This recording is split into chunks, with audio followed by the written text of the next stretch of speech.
I heard a splatter sound. Looking towards where the sound came from, I saw a smashed dumpling sticking to my mom's cheek as she sat across from me. Old hags and poor folks should stay away. My mom wiped her face with a napkin, trying to look unfazed, but her expression was filled with disgust. You're Sarah Murphy, handling foreign currency deposits at the New York Bank, aren't you? Yes, that's me. You don't seem to have dementia yet. Keep up a part-time work. Right, I will remember you well until tomorrow. My mom said this, then quietly stood up and walked away briskly ahead of me. My name is Jessica Jones, a 29-year-old office worker. Since graduating from college, I dedicated myself to my job and didn't date, but a few months ago, I got a boyfriend. His name is Charlie. He was the same age, introduced to me by a colleague of mine, and although he had a steady job as a banker, he was nice and gentle and a polite talker to everyone, so I felt comfortable with him. I would like to marry someone like him. I secretly thought to myself. With my desire, I thought it was too early to introduce him to my mom. I'm Charlie. I've been dating Jessica for 3 months now. Nice to meet you. Thank you for your polite greeting. You are a good man, too good for my daughter. My mom smiled as she watched Charlie's polite greeting and his trembling hands presenting a gift. Jessica is really kind and hardworking. I'm the one who's undeserving. Is that so? She used to be such a klutz, a tomboy with short hair when she was little. Oh, right. Would you like to see her album? Really? I would love to see it. Wait a moment, Mom. My mom welcomed Charlie, and the three of us had a delightful dinner that day. After that, Charlie and I often visited my mom's house together. My dad passed away when I was a little girl, and my mom raised me as a single parent. Your happiness is my happiness, Jessica. Thank you for introducing Charlie to me, she would say, genuinely happy for my well-being. Seeing her happy face made me happy too. However, taking Charlie to see my mom too often made me worry that it might seem like I was pressuring him into marriage. I was considering marriage with Charlie, but I wasn't sure how he felt about it. When I told Charlie after visiting Mom alone, he said, "If you were going to your mom's, you should have told me." I was worried about her since she was feeling a bit under the weather last time, and I wanted to see her face. Plus, I wanted to talk about the movie she recommended. It turned out Charlie and my mom were getting along better than I thought. Given my mom's calm and gentle nature, they probably just clicked well. With work going smoothly and good relationships with my lover and family, I began to wonder if my life was going too well. 6 months into our relationship. Jessica, for Mother's Day next month, shall we go out to eat? Just the 3 of us. There's a place I want to take you both. If you have plans just for the family, we can go another time. Really? I love the idea, Charlie. Mom will be thrilled for sure.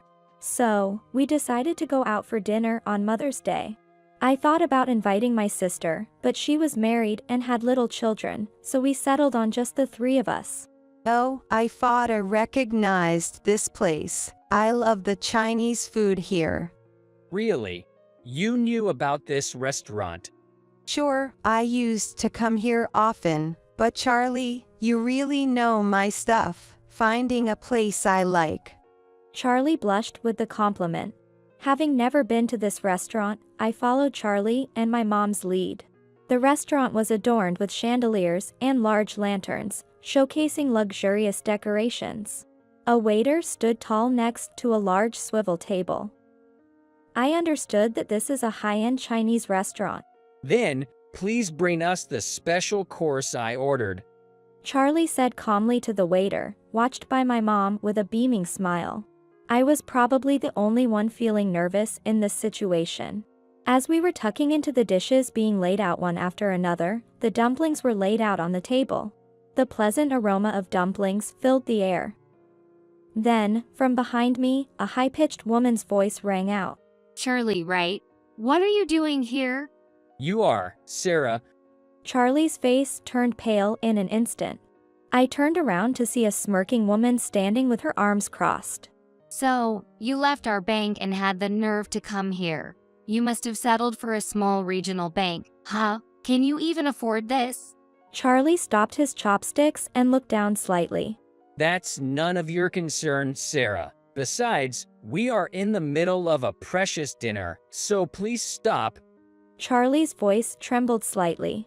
My apologies for interrupting your precious dinner. Sarah said, scrutinizing my mom and me with a lingering look. I met her gaze. Excuse me, may I ask who you are? Sarah laughed again. I'm Sarah Murphy, a former supervisor of Charlie at New York Bank.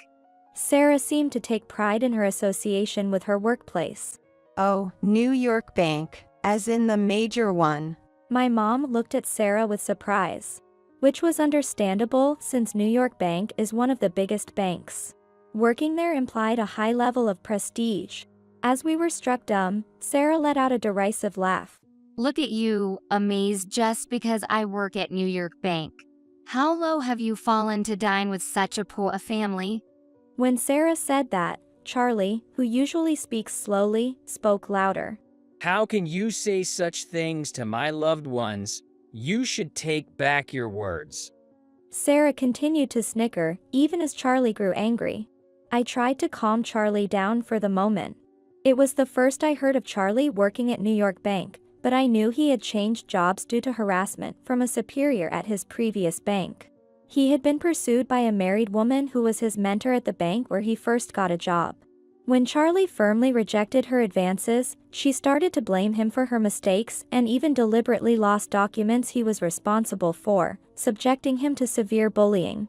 Eventually, Charlie couldn't endure the harassment and resigned. This is the woman who was Charlie's new employee mentor. So, you're the one who drove Charlie to resign? What are you talking about? I just honestly reported to the boss that Charlie couldn't do his job. I was merely fulfilling my duties as the mentor for dropouts. You were just his new employee mentor, but you were very close to him. My words made Sarah pause momentarily. She seemed to realize that Charlie had told me everything. Then she blinked and furrowed her brow. Who are you talking to? I'm a different class of person from you people. How are we different in class? We are entirely different. An elite like me working in the foreign currency deposit department of the major bank. A man who has dropped out of the elite and works hard all his life for little pay. And a woman working for some dirty small to medium enterprise. And an old hag who works part-time. I am not someone you can casually chat with. Sarah's harsh words naturally made my jaw clench and my teeth grind. She looked at us and laughed heartily. I feel sick sharing a meal in the same place as you. I'll forgive Charlie for old time's sake, but can this low-class family leave now? I was at my breaking point and almost slammed my napkin on the table, but my mom stopped me. We will leave once we finish our meal. Please go back to your seat without minding us. Your food will get cold. Looking at her table, there was only one set of dishes laid out. My mom's words implied, eat alone and be miserable. Considering the conversation over, we turned back to our table and picked up our chopsticks again. Then, out of the corner of my eye, I saw a shadow hastily reaching for a plate. You guys are a burden on society. The next moment, I heard a splat sound. Turning towards the sound, I saw a smashed dumpling sticking to my mom's cheek, sitting across from me. Old hags and poor folks should stay away. Hey. How terrible could you do that? Are you okay, Carol? I'm so sorry, someone. Charlie was about to call the restaurant staff when my mom stopped him. It's not right to throw food, especially something so hot. While she wiped her face with a napkin trying to remain calm, her expression was full of disgust. Sarah laughed loudly at this sight. Let's just leave. This meal is ruined anyway. You're Sarah Murphy from New York Bank, handling foreign currency deposits, right? That's correct. It seems you don't have to worry about dementia yet. Keep up a part-time work. Sure, I will remember you well until tomorrow. After saying that, my mom silently stood up and walked away briskly. Her cheek was red, so we decided to stop by a doctor for treatment on our way home. Charlie apologized many times for the day's events, but my mom, with a smile, said, "It's not your fault, Charlie. No need to apologize anymore," and she forgave him generously. I was curious about my mom's words, but their meaning became clear the next day. The following day, while I was at work taking my lunch break, I received a call from Charlie. He usually didn't call during the day. Thinking something must have happened, I quickly answered, and Charlie's voice was trembling. Who the hell is your mom? What are you talking about? I received a strange call this morning. The content was bizarre, but it seems my seniors already know about it. Charlie was panicking, his thoughts jumbled as he spoke. However, unable to understand what Charlie was trying to say in his panic, I decided to listen to his story after work. We decided that if it was matters involving my mom, we would talk about it with her as well, so we headed to my mom's house. Hi, Jessica, Charlie. What is it? Craving my baked potato again. Baked potato, I love those. But no, that's not why we're here. Was it you who called my bank expressing interest in doing business? Really? Is that true, Mom? While tying her apron, my mom smiled mischievously. That's right. I'd like to do business with your bank from now on, my dear banker. Charlie looked utterly flabbergasted. Charlie? What business? As I asked, Charlie took a deep breath, trying to calm himself. Then, the doorbell rang. Just in time. Come on, you two, join us. What? When my mom opened the door, a tall man followed by a smaller, hunched-over Sarah stood there. Why is the president of New York Bank here? The man, sweating and offering a luxurious gift, appeared to be the president of New York Bank. We are here because of the sudden account closure. What has happened? I have decided never to do business with your bank again. My mom stated with an unusually sharp tone, uncharacteristic of her usual gentle demeanor. The president was in a panic. His shirt collar soaked with sweat. My eyes met Sarah's, but Sarah quickly turned away. Please let us know if there is anything we can do. However, we earnestly request you to reconsider the cancellation of the $150 million deposit. So, the phone call I received this morning wasn't a lie. Charlie murmured, eyes widening in realization. You were the ones who refused, right, Sarah Murphy? You said our classes as people are different, that you feel sick being in the same space as someone lower class like me, right? Then you wouldn't want to hold on to my money either. That's not what I meant. Sarah struggled for words, her eyes darting around. The bank president turned sharply towards her. Did you say that? Do you not know who this woman is? She is Carol Jones, one of the top 3 investors in the USA, a legendary figure. Indeed, my mom was a well-known legendary investor. With a net worth of several billions of dollars, had entrusted $150 million for management to New York Bank. However, due to the incident with Sarah, she decided to cancel this deposit. Realizing the gravity of her actions, Sarah trembled. What are you doing? Apologize to her. The president forced Sarah to apologize. I am truly sorry. My mom watched them apologize with a quiet disdain. However, her words cold. No, I will not forgive you. As I have already decided and mentioned on the phone today, please transfer my deposit to the designated bank by the end of this month. I am so sorry. Please, I beg you to reconsider. I didn't know who you were and were rude, but such an incident will never happen again. If you judged people by their appearance and acted so rudely towards them, then I can't trust you.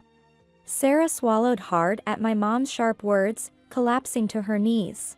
Please, I'm really sorry. I was astonished to see 2 adults, Sarah and the president in a suit, apologizing profusely to my mom. However, my mom did not nod in agreement at all. Sarah, realizing she was not forgiven, looked up.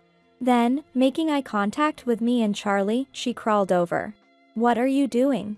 Jessica, Charlie, I'm so sorry. Please forgive my rudeness.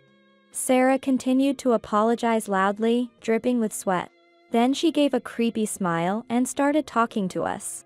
I never thought Charlie would be dating such a high-class daughter. You are something. Birds of a feather flock together.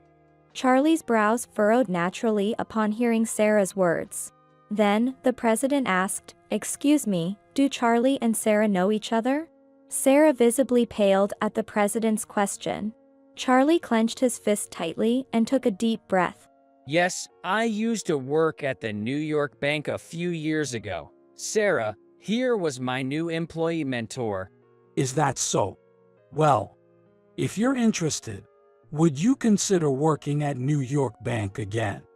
We can certainly offer you a very good position. The president suggested it to Charlie with a smile similar to Sarah's. However, after a brief silence, Charlie looked straight at the president and said, No, thank you. I don't want to be one of the mentor's forced affairs. And I will never return to the New York Bank, where it is common for junior employees to take responsibility for their boss's mistakes. First affairs. Taking the fall for mistakes. Sarah, can you explain this? Sarah turned deathly pale, while, conversely, the president's face turned red. Well, that's... Do you realize what would happen to our bank if this comes to light? However, I realized that the president's concern wasn't just about the bank. His anger was different from that of a boss who scolds his employees. It was a look of contempt and sadness directed at Sarah. Excuse me if I'm mistaken, but could it be that you, the president, also have something with Sarah? When I asked this, the president looked down quietly. And then, drops of water different from sweat fell to the floor. You said I was the one you were meant to be with. We are both married, but it was just that we met too late. Could it really be? I was speechless at the shocking turn of events. While we were taken aback, the president confronted Sarah, who had been having affairs at work despite being married. Moreover, she was using these affairs not just as flings, but to continue her relationship with her boss to advance her career. Sarah just hung her head in shame. The president was devastated by the shock. Learning the truth, I felt a rush of anger. You sure looked down on us, didn't you? Well, I have a prestigious education and landed a job at New York Bank. And you think engaging in such despicable acts makes you elite? I just wanted to climb the career ladder. Sarah's eyes darted around, searching for an excuse. You just admitted that you're incompetent and can't do your job. Well. You judged us solely by our appearance, calling us poor, but no matter how excellent your education or career might be, what you've done is morally bankrupt. Now, you will face the consequences. After a moment of silence, my mom chuckled and clapped her hands loudly once. That's the end of that. Don't come to my house anymore, and don't contact me unless it's to arrange the payment. Now, if you understand, please leave. Then, the president walked away listlessly, followed by Sarah. After they left through the front door, I watched them go for a while. Their aura was heavy and gloomy. Afterward, my mom's $150 million deposit was successfully transferred to the bank where Charlie works, and the matter was settled for the time being. Charlie's reputation at the bank improved due to this, and it seems certain he will be promoted in 6 months. On the other hand, according to a former colleague of Charlie, Sarah was fired after the incident. Her sudden dismissal became a topic of conversation among the bank employees, sparking rumors that something had happened. Then, someone well informed about the affair between the president and Sarah was exposed in the bank. Furthermore, the wives of her other married lovers demanded alimony from Sarah. As a result, her affairs were revealed to her husband, leading to her divorce. Sarah was in debt for alimony payments and had lost her family. She confessed her affair with the president to the president's wife herself, saying, "It's not fair that I'm the only one who's unhappy." The wife calmly dealt with the confession and demanded alimony from Sarah. After this backfire and accumulating more debt, no one has seen Sarah since. 3 months have passed since then. This Chinese food is always so delicious, but it would have been nice to make up for Mother's Day. After all, Charlie and Jessica weren't at fault. But we couldn't finish the course meal that time. Right. This is my way of making it up too. We returned to the high-end Chinese restaurant to make up for that day, the 3 of us dining together again. We just hope for more peaceful days like these. By the way, Charlie, even if you and Jessica break up, I have no intention of changing the person in charge of my deposit. I dislike relationships where love isn't judged fairly. Hey, Mom, what are you talking about? We're not held together by convenience. If we break up, it'll be clean and clear, right? Charlie's face turned red even though he hadn't drunk any alcohol. I vow this first. Unless Jessica dislikes me, we won't separate. Right, Charlie, you are passionate, just like Jessica's dad when he was young. As I listened to this conversation, I looked in the mirror decorating the restaurant and saw my face had turned the same color as Charlie's, even though I hadn't drunk any alcohol. A PUA single parent is not needed. The bank doesn't have time to deal with PUA clients like you. Just go ahead and close your meager accounts. Mara and her mother sneered at us with a mocking grin.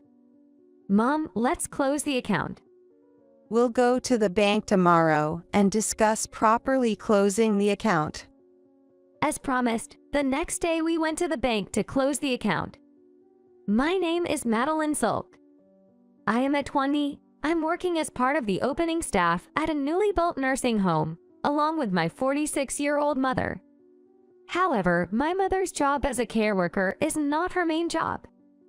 She is the chairperson of the medical welfare group that manages several nursing homes. Currently, she's helping out temporarily at the new nursing home because it's short-staffed until we can gather more care worker applicants. My grandmother initially led this medical welfare group as the chairperson. 5 years ago, when she was 70 years old, she retired due to old age. My mother, who had been the director of one of the nursing homes, took over the chairpersonship following my grandmother's retirement. It's been only 5 years since my mother became the chairperson of the medical welfare group. To support my busy mother, I didn't go to college, but started working on site after high school graduation. While I was busy, I was living fulfilling days. My grandmother founded the medical welfare group at 30 and expanded the business significantly after the introduction of long-term care insurance in 2000. My grandmother, who gained attention in the welfare industry as an accomplished female president, lost my grandfather to illness shortly after giving birth to my mother. My father also passed away when I was young, so our family of 3 women has been supporting each other. Now, I want to expand the business that my grandmother built along with my mother, the current chairperson. With that in mind, I was working hard at the newly established nursing home. One day, I received a postcard at home announcing my alma mater's reunion.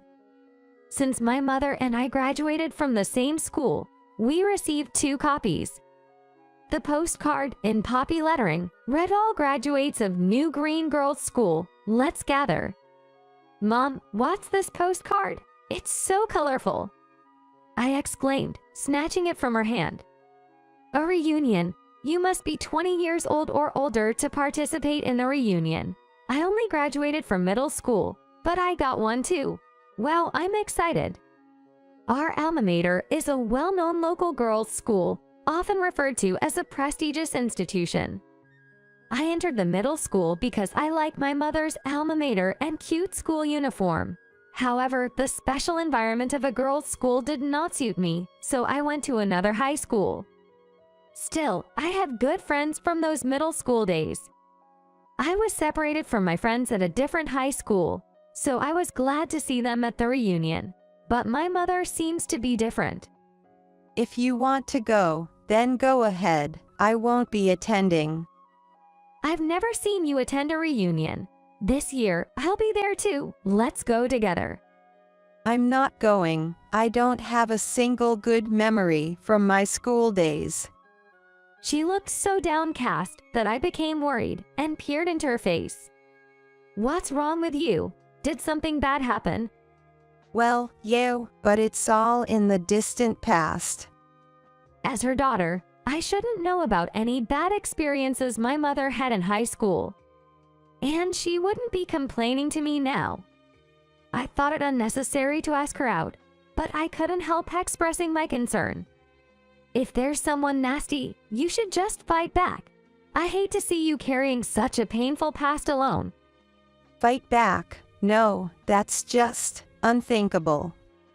I gave my mother a teasing smile as she looked at me in surprise. Maybe fight back was exaggerated, but don't you wonder, maybe the person who was mean to you back then is having a hard time now, or the one who bragged about being stylish has gained a lot of weight. She probably wondered why I bother confirming such a thing. My mother frowned at first, but then her expression lightened.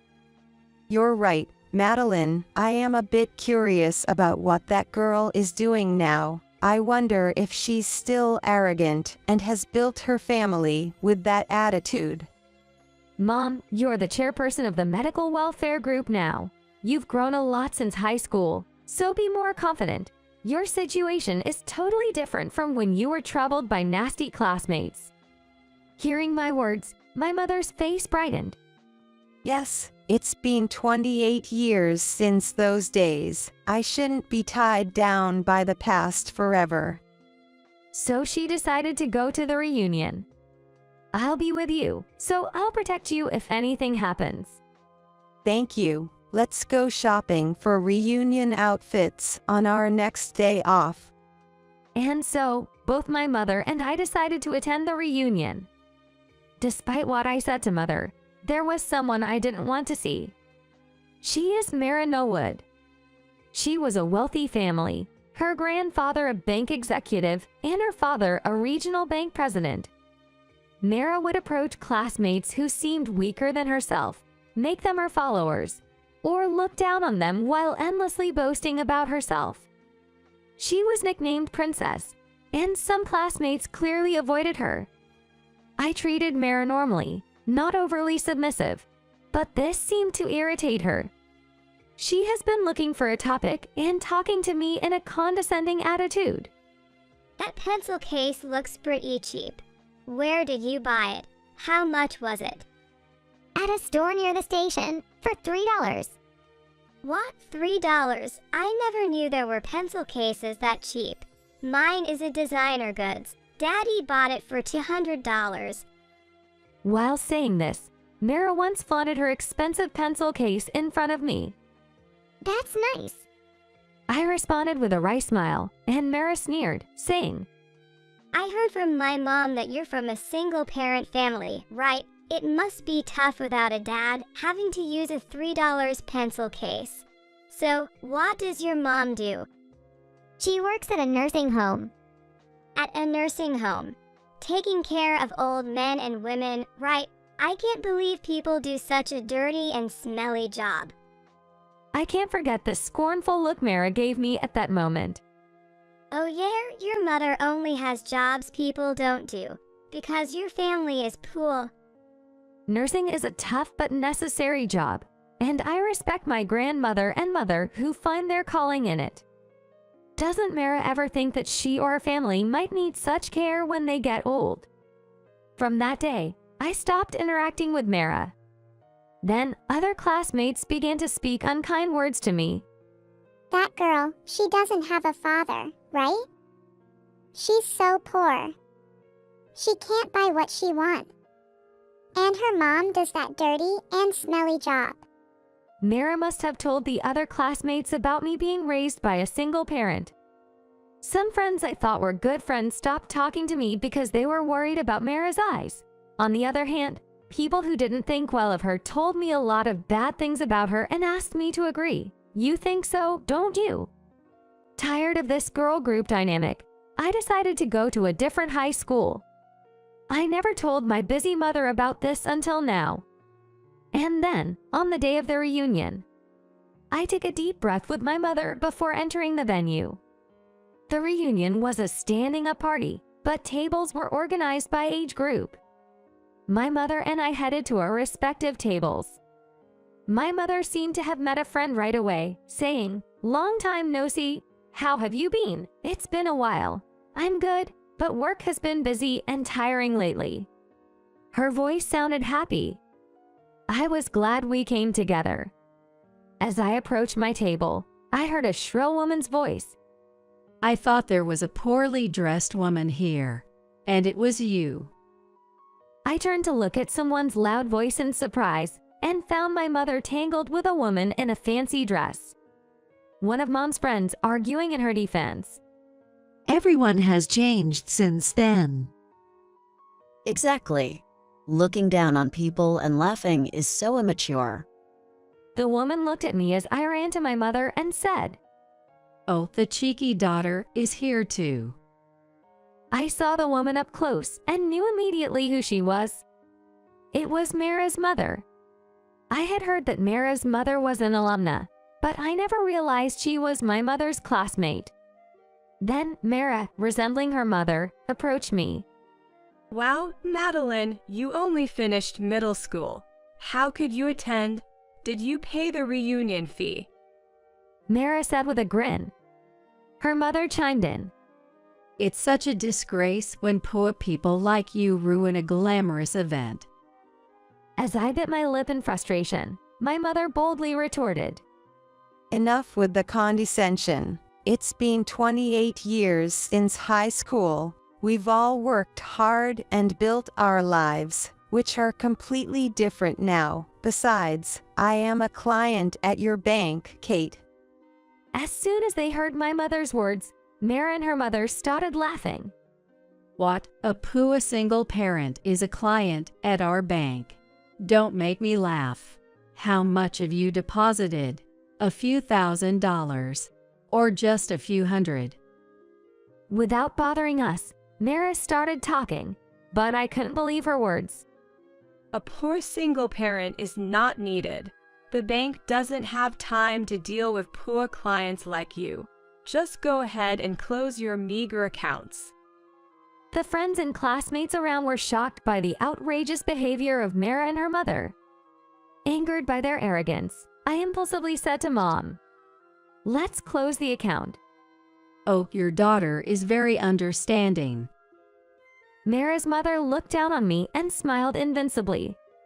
"We don't want to deposit our money in the bank where people judge others based on their family situation," I stated firmly, and Mara and her mother looked at each other and burst into laughter again. "That's right. Poor people should hold on to every penny they have, right?" My mother sighed at their continued laughter and said, "Tomorrow, we'll go to the bank to discuss closing the account," but it seemed they weren't listening. We briefly greeted our close friends and left the reunion early to talk about our school days over dinner. After my mother contacted the bank the next day, we both went there. We met with the bank representative and the branch manager, as well as Mara's father, who is the president of the regional bank. I am terribly sorry for the rude behavior of my wife and daughter. I will make sure to speak to them firmly, so please reconsider closing the account." When the president said that, 3 men also begged us. Scolding them is not the point, I said with a sigh, pulling out my phone and placing it on the reception desk. "What? A poor single parent is a client at our bank. Don't make me laugh. How much have you deposited? A few $1,000s, or just a few hundred?" "A poor single parent is not needed. The bank doesn't have time to deal with poor clients like you. Just go ahead and close your meager accounts." The phone played the recording of Mara and Kate mocking words from the previous day. Hearing the audio, the bank president's face turned even paler. After being treated like this by Kate and Mara, we cannot continue our business with your bank. However, Our families have been in business since your grandmother started her company. The president pleaded, and my mother calmly replied, Sure, and if my mother didn't have a close relationship with you guys, I would have canceled earlier, because I was harassed a lot by Kate when I was a student. I had heard about Mom's school experiences during our dinner the night before, and the harassment from Kate mirrored Mara's behavior towards me. It was truly a case of like mother, like daughter. It was clear why Mother had been reluctant to attend the reunion. We wanted an apology from them, not just from you. Well, my wife and daughter are a bit difficult. The president probably felt that having Kate and Maria in this discussion would be even more troublesome. He seemed to be looking for a way to calm the situation without escalating it further. At that moment, the reception room door swung open. How dare you record my voice? That's sneaky. What are you going to do with it? Go to a lawyer or the police. Both of you, I told you not to come in. Stay outside. The bank president hastily tried to shoo them away, but my mother told him, There's no need to send them out. I wanted to hear directly from them. The bank president reluctantly let them stay. As if it matters if a poor single parent closes their account. Our bank gains nothing. This meeting is a waste of time. Why does Dad apologize to these people? Just go ahead and close the account. The president hastily stopped Kate from criticizing my mother as a poor single parent. Do you know who this person is? She's the chairperson of that medical welfare group. Our bank's top client. After the president shouted at them, I am very sorry that my wife and daughter are so ignorant and have been so rude. The president urged them to apologize to me and my mother. They didn't even understand why they were being scolded. Do you two know at Medical Welfare Group, which I run? My mother asked, and Kate made an annoyed face. A hospital. So you're bragging because you're the chairperson. Hearing this, I was astonished at her ignorance, and my mother looked appalled. It's not a hospital, but a corporation managing 80 care facilities nationwide. Our corporation's funds, totaling $200 million, are all deposited in this bank. We came here to close all those accounts. My mother explained, but Kate seemed to catch only parts of the conversation. Mara looked utterly confused. $200 million. But how? You're just a poor single parent. Next to the dumbfounded Kate, the president looked like he was about to cry. That's why I've been saying she's our most important client. If she closes her account, we lose $200 million in deposits, which would be a massive loss. And if everyone from a medical welfare group closes their accounts, the damage will be unimaginable. What? That's really bad. Have you just realized that now? What? What have we done? Finally grasping the gravity of the situation, Kate and Mara's complexions changed as if they were about to faint. Just then, a bank employee knocked on the door. A flustered bank employee was whispering something to the bank president. No way. This is the end. As the president collapsed to his knees in shock, Mara panicked. Dad, what's wrong? The employee then spoke up. Some individuals claiming to be alumni of New Green Girls School have been calling to discuss closing their accounts. Hearing this, Kate and Mara hurried out of the reception room. The trouble seemed far from us now. Kate and Mara looked down on me as a poor single parent, without any sign of remorse. The president didn't show any sincere apology or effort. We cannot trust such a bank. Please proceed with closing our accounts immediately. Yes. I'm terribly sorry. We'll start the account closure process right away. Overwhelmed by my mother's sword fight, the president couldn't hide his agitation and ordered the branch manager to prepare documents. I was horrified to think that I had ever deposited important funds in such a sloppy bank. As we left the reception room after finalizing the account closure, we saw alumni from yesterday's reunion confronting Kate and Mara. In high school, we were too scared to oppose Kate, but things are different now. I run a company and have many business contacts. I've already advised them against using this bank. Though we couldn't see Kate and Mara in the crowd, their apologies were audible. A friend noticed my mother and rushed over. Sorry about yesterday. We couldn't stand up to Kate when she was so horrible to you. It wasn't just yesterday. We've always been too scared to speak up against Kate in high school. My mother had tears in her eyes when she saw a friend who cared and apologized.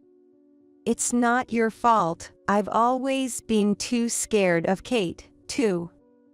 This incident seemed to deepen the friendship between my mother and her friends. The classmates who had been afraid to speak up against Kate finally found her behavior intolerable after her remarks yesterday. If you have time to apologize profusely, just go ahead and close my account. Please proceed with closing the accounts of these people. Mara and Kate said this and explained it to the bank employees, but they looked very bothered. The process was slow, and the two sat in discomfort for a long time. Afterward, the bank, having lost many customers, decided to change its president. The president's wife, Kate, and their daughter, Mara, who had lived arrogantly surrounded by followers, found themselves alone. Despite the loss of the main breadwinner's job, Mara and Kate's spending habits remained unchanged, leading to financial difficulties. The former president had long been in leadership.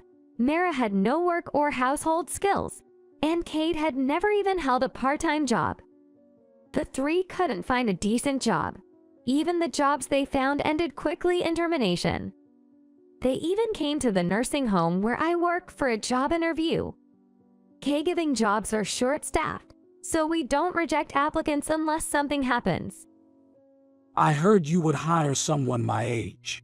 Please, give me a job. Please, we'll do anything. Just give us work. Please, we're struggling. But of course, my mother's response was, We cannot hire those who looked down on caregiving work. We turned away Mara and Kate, who left dejectedly. Later, Kate became reclusive. The former president developed dementia, and Mara dropped out of college to care for them both. Sometime after hearing these rumors, a gaunt Mary appeared before me. I apologize for the past. I'm sorry. Please forgive my ignorance. I didn't understand how hard caregiving work is. It's so challenging even with my own parents, and now I greatly respect those who can care for others in the caregiving profession. But it was too late for such realizations. If you and your family had realized this earlier, you wouldn't be in this predicament and could have enjoyed your later years in a luxury nursing facility. Upon hearing this, Mara broke down in tears in public. A year after our last meeting, there was an inquiry from someone seeking a place in the nursing home. Wait, Kate Norwood, could it be? To my surprise, the application confirmed it was indeed Kate seeking admission. When I saw Kate for the first time in a year, she looked old enough to be a different person. But even more unusual was her attendant, Mara. She appeared so aged beyond her 20s that one probably wouldn't recognize her if I saw her on the street. Facing such a tragic figure, I had to deliver the harsh truth. You're looking for a place to stay, but we currently have no vacancies, and there's a long waiting list, so immediate admission is difficult. Mara's eyes widened at my words. Her eyes were as if tears were falling. Can't you make an exception? My mother's condition is worsening faster than my father's. She started wandering, and I can't manage alone. Mara's tears overflowed as she described her dire situation. But my answer remained firm. There's nothing we can do.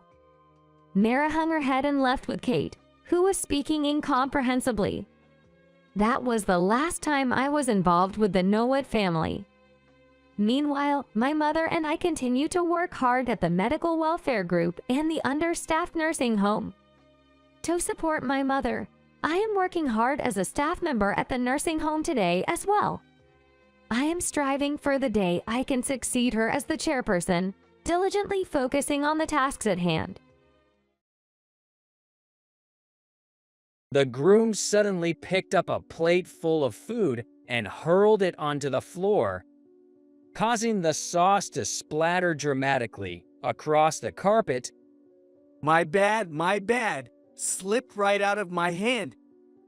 He was looking down at me and laughing heartily, announcing to everyone, This buddy of mine sitting right here is a cleaner. He's used to handling messes, so let's leave it to him.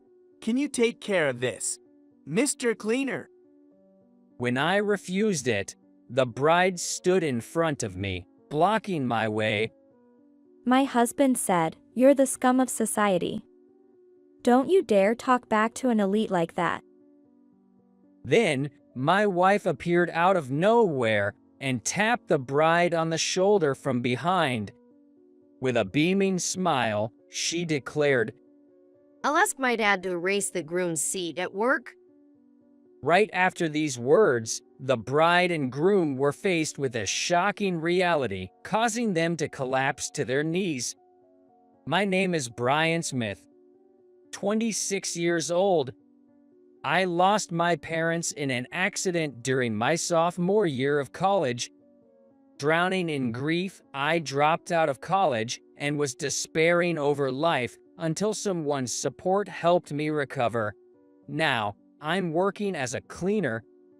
I married Emily, a peer of mine, who graduated from a top university and worked at a major bank when I was 25.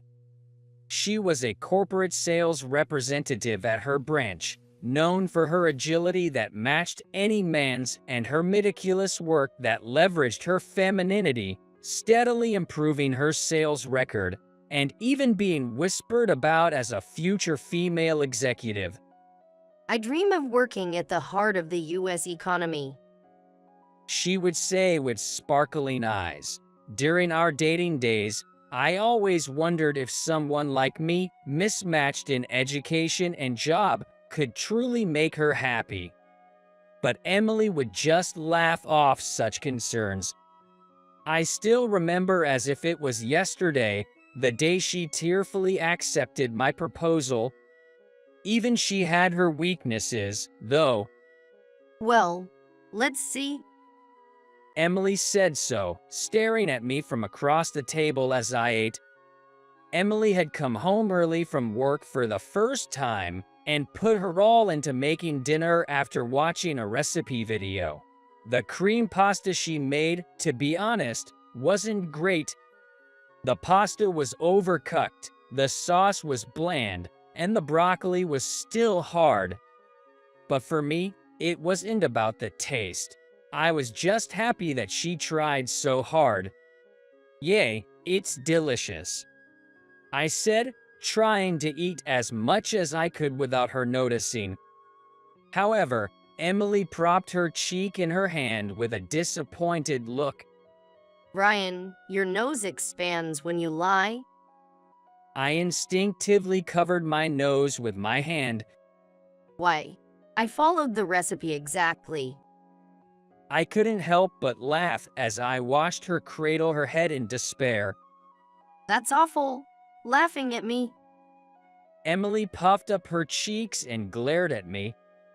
"Oh, I am sorry. I just thought you looked so cute. You're good at your job and manage everything so smoothly, but it seems like cooking is your only weak spot."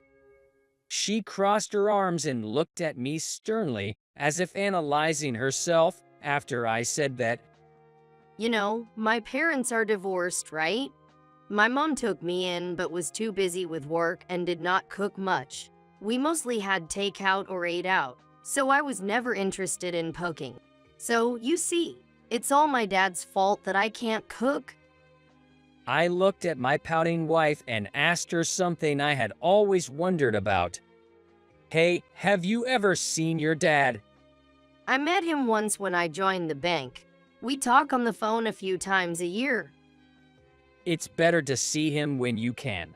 You never know when you might suddenly never get the chance again. I was reminiscing about my deceased parents. Brian. Emily said, I'll think about it. She placed her hand on mine on the table. That day, I was at work, tasked with cleaning the exterior walls of a certain office building. It had been a while since I was paired with Ken, a 45-year-old senior coworker. Ken was a senior cleaner, holding a cleaning technician certification. He was the person the president trusted the most. Our job for the day involved rope access work, performed by dangling from the roof. We call it swing work, since we sat on a swing-like setup to do the job. I'm not particularly afraid of heights, but the work was nerve-wracking since one mistake could lead to an accident. Brian, remember to check the equipment. The president has specifically asked me to make sure you don't get into any accidents. We can't have Emily becoming a young widow. Yes, sir. Taking Ken's words to heart, I carefully went about my tasks, one by one. After 5 hours of work, we had safely completed all our tasks. I was putting away the pylons and ropes we used to mark off the work area. Suddenly, someone called my name. Brian?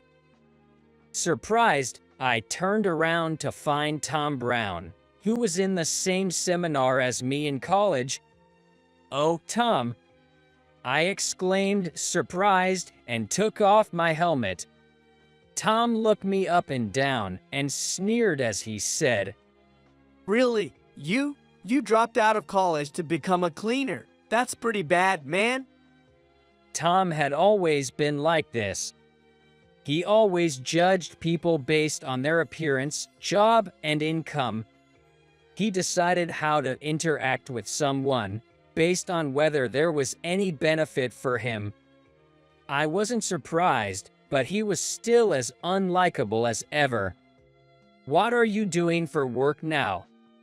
I asked him in disgust as I bundled the rope. "Me? Oh, nothing much, just a humble bank employee." He said so, circling in front of me to straighten his suit collar and flaunt his company badge. I recognized that badge. That badge is the same as Emily's bank.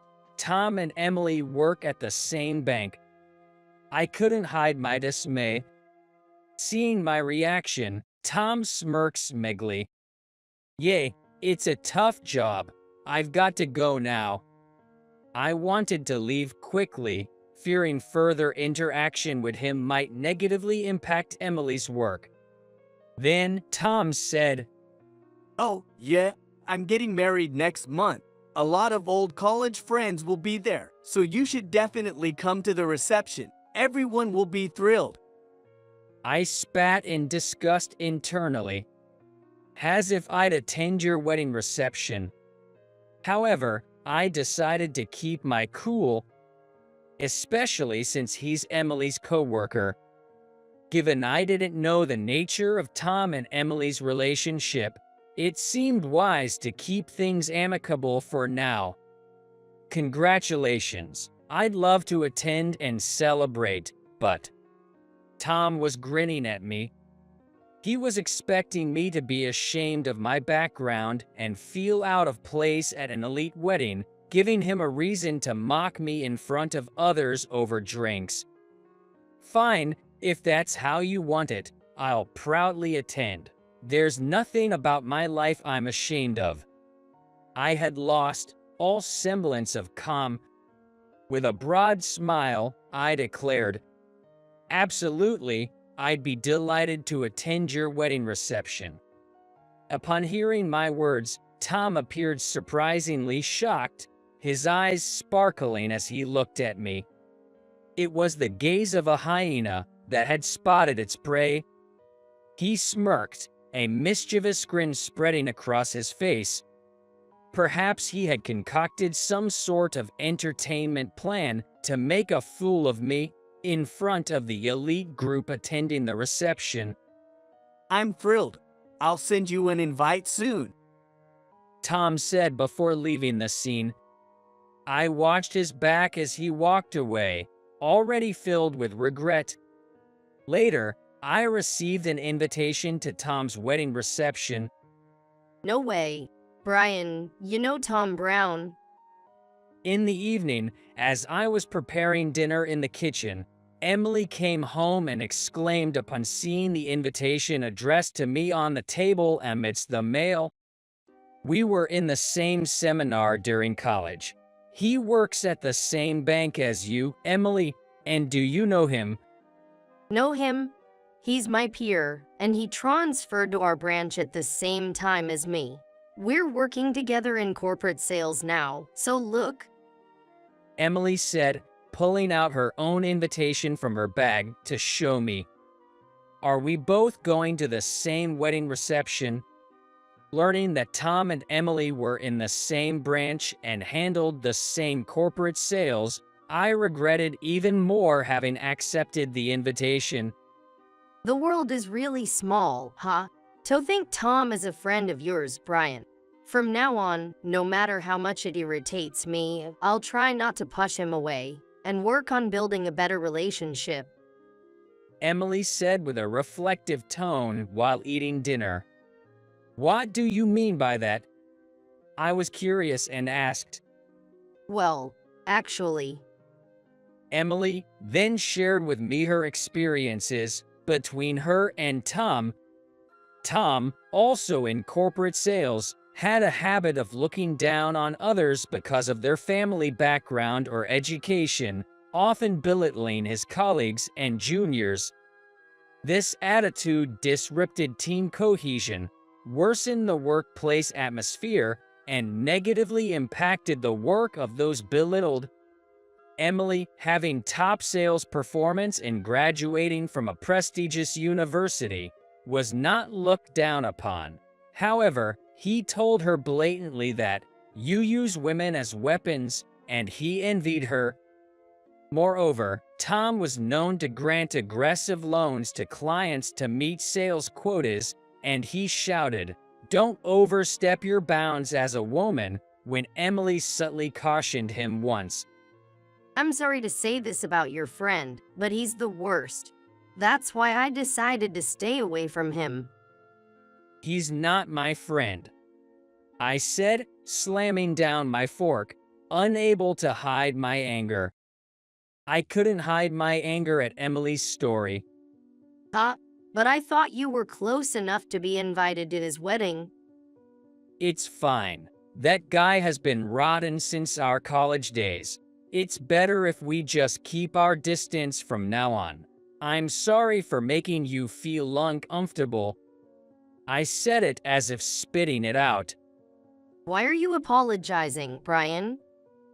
Emily laughed, looking at me curiously. I usually don't show negative emotions in front of Emily, so she seemed a bit surprised too. Yeah, you're right. I hurriedly put on a smile to cover up, but I couldn't hide my agitation. I couldn't stand Tom's frivolous behavior, mocking with women, without knowing how Emily comes home exhausted to the point of being a run-out rag after working late every day. Emily isn't the kind of person to use her femininity as a weapon. Her sincerity, straightforward in everything, is something I know better than anyone. I met Emily 3 years ago, while cleaning the floors of a certain building.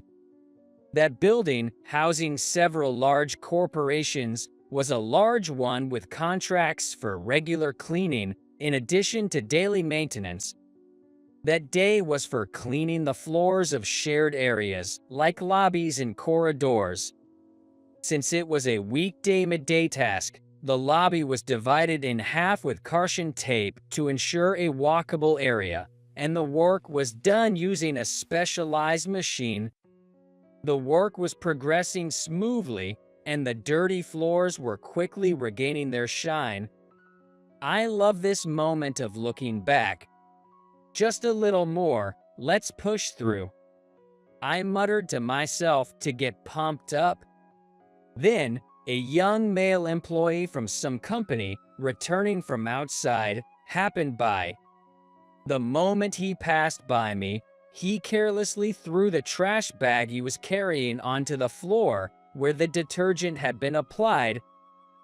Throw that away too, the man said. I picked it up and looked inside. It was lunch left over from a convenience store and an empty coffee can, probably from a break in some park during his rounds. Hey, wait.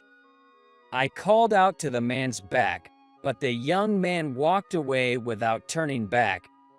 I was furious, but I didn't want to cause trouble and risk losing the cleaning contract for the building, so I decided to bear it and go back to work. At that moment, a woman snatched the trash bag from my hand and ran after the man. Please wait, she shouted, dashing after the young man. I watched in astonishment. You should clean up your own trash.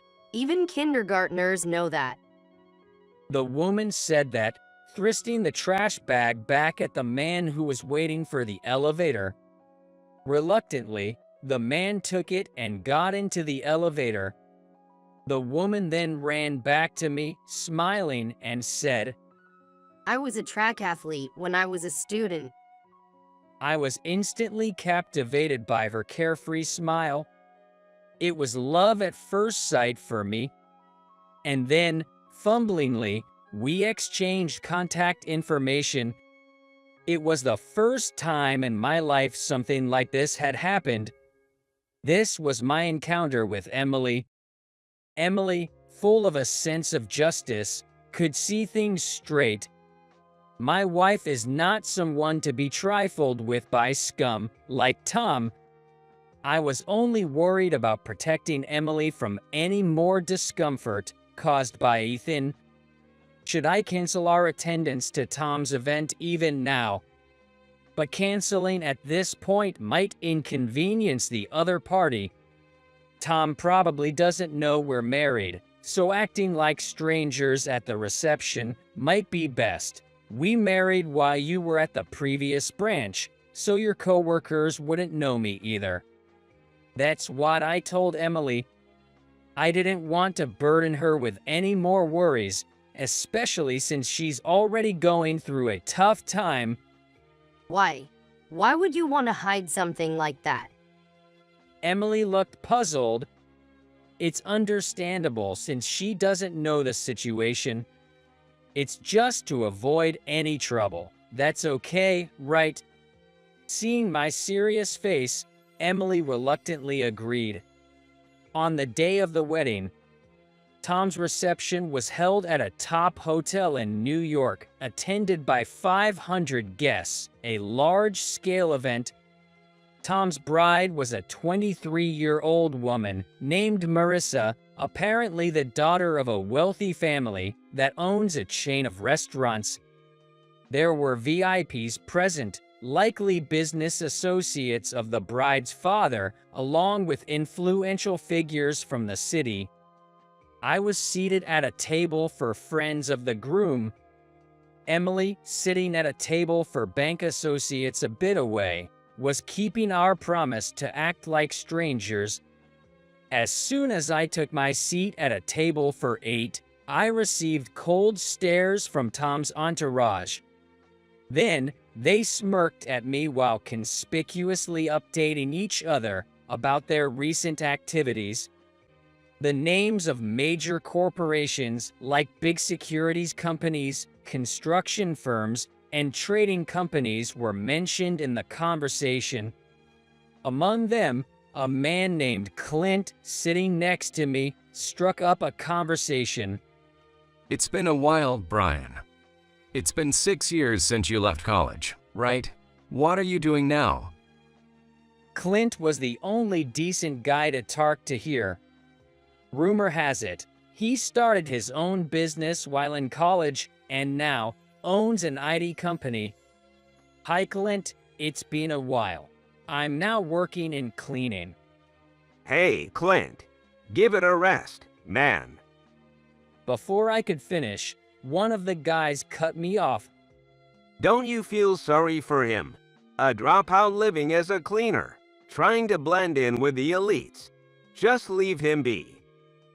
Then, the others smirked and laughed while looking at me. Can't believe he had the nerve to show up. The disgrace of our college. They said, loud enough for me to hear. Clint looked at me, puzzled, so I gestured back that I was okay. Even after the bride and groom entered and the reception started, the verbal attacks on me didn't stop. I was prepared for this, being Tom's friend, but I couldn't understand why they demeaned my job. Clint whispering, "Don't mind them," and smiling was the only consolation. This happened when the bride and groom came to our table during the candle service. Brian, thank you for coming today. I'm glad you're here. Tom said, smirking down at me. Congratulations. I said that and nodded to the bride as well. The bride, Marissa, seemed young and pretty at first glance, but it felt like her beauty was masked with makeup. What bothered me more was her seemingly unintelligent way of speaking. Damn, my arm is tired, Tom, do it by yourself. Marissa puffed her cheeks like a child, saying that, with too much blush, she looked like she had mumps. Marissa, honey, just a little longer, okay? Let's do our best. Tom soothed her with a purring voice. While the others at the table exchanged looks and chuckled, I was holding back laughter too. Then Tom suddenly accused me, "Brian, you just laughed, didn't you?" with his devilish and pale face. No, not really. I wondered if my inner laughter had somehow leaked out without my notice. Then, Tom abruptly grabbed a plate of half-eaten food from in front of me and dumped it on the floor. Yikes, no. Marissa shrieked in a voice resembling a scream. The sauce splashes all over the expensive carpet on the floor. My bad, slipped out of my hand. Tom laughed mockingly while looking down at me. People from nearby tables turned their attention to us, wondering what was happening. A female staff member rushed over to clean up, but Tom stopped her, saying, "No worries, my friend sitting here is a cleaner, accustomed to dealing with dirty things. Let him handle it, please, Mr. Cleaner." But we can't ask your guests to do that. As the female staff hesitated, Marissa intervened, "Just do as Tom says," and dismissed the staff member. I was beyond angry, simply dumbfounded. Marissa looked at me with a mocking laugh, just like Tom. "You two are a match made in heaven, perfect for each other." I muttered to myself with a laugh. What? Tom's face turned sour as he confronted me. Ignoring him, I stood up and advised the staff member, "For first aid, please dampen a cloth with lukewarm water, soak it with a neutral detergent, and tap it to transfer the stain onto the cloth. It's best to get it cleaned by a professional as soon as possible." Then I turned to Tom, glaring, and said, "I'm a professional in cleaning. If you want me to clean for you, come to my company and make a formal request." I threw a napkin onto the chair and was about to leave. Then Marissa blocked my way. My husband called you social trash. Don't think you can defy an elite being trash yourself. I gazed at her, marveling at how different she was from Emily, completely different creature. Then, I noticed Emily standing behind the bride. Emily. Surprised, I watched as Emily gently tapped the bride's shoulder and announced with a bright smile, I'll ask my dad to erase the groom's seat at work. Marissa shook off her hand, bewildered. What are you talking about? That's impossible. And who are you? Emily, what's wrong with you? Are you drunk? Save your sleep talk for bed. Keep out if it's none of your business. Tom tried to push Emily aside. I instinctively blocked his hand, stepping forward to protect Emily. Emily's maiden name was Wilson, and she used it professionally. Her real father, the bank branch manager, suddenly appeared with a laugh, tension instantly filling the air. The sense of justice you have is truly your father's, Miss Emily. The branch manager. I apologize for showing you such an unsightly scene. The manager, looking at Emily with a sense of regret, added, I know you're busy, but try to call your dad sometimes. He seemed lonely when I saw him at the headquarters recently. Yes, I will.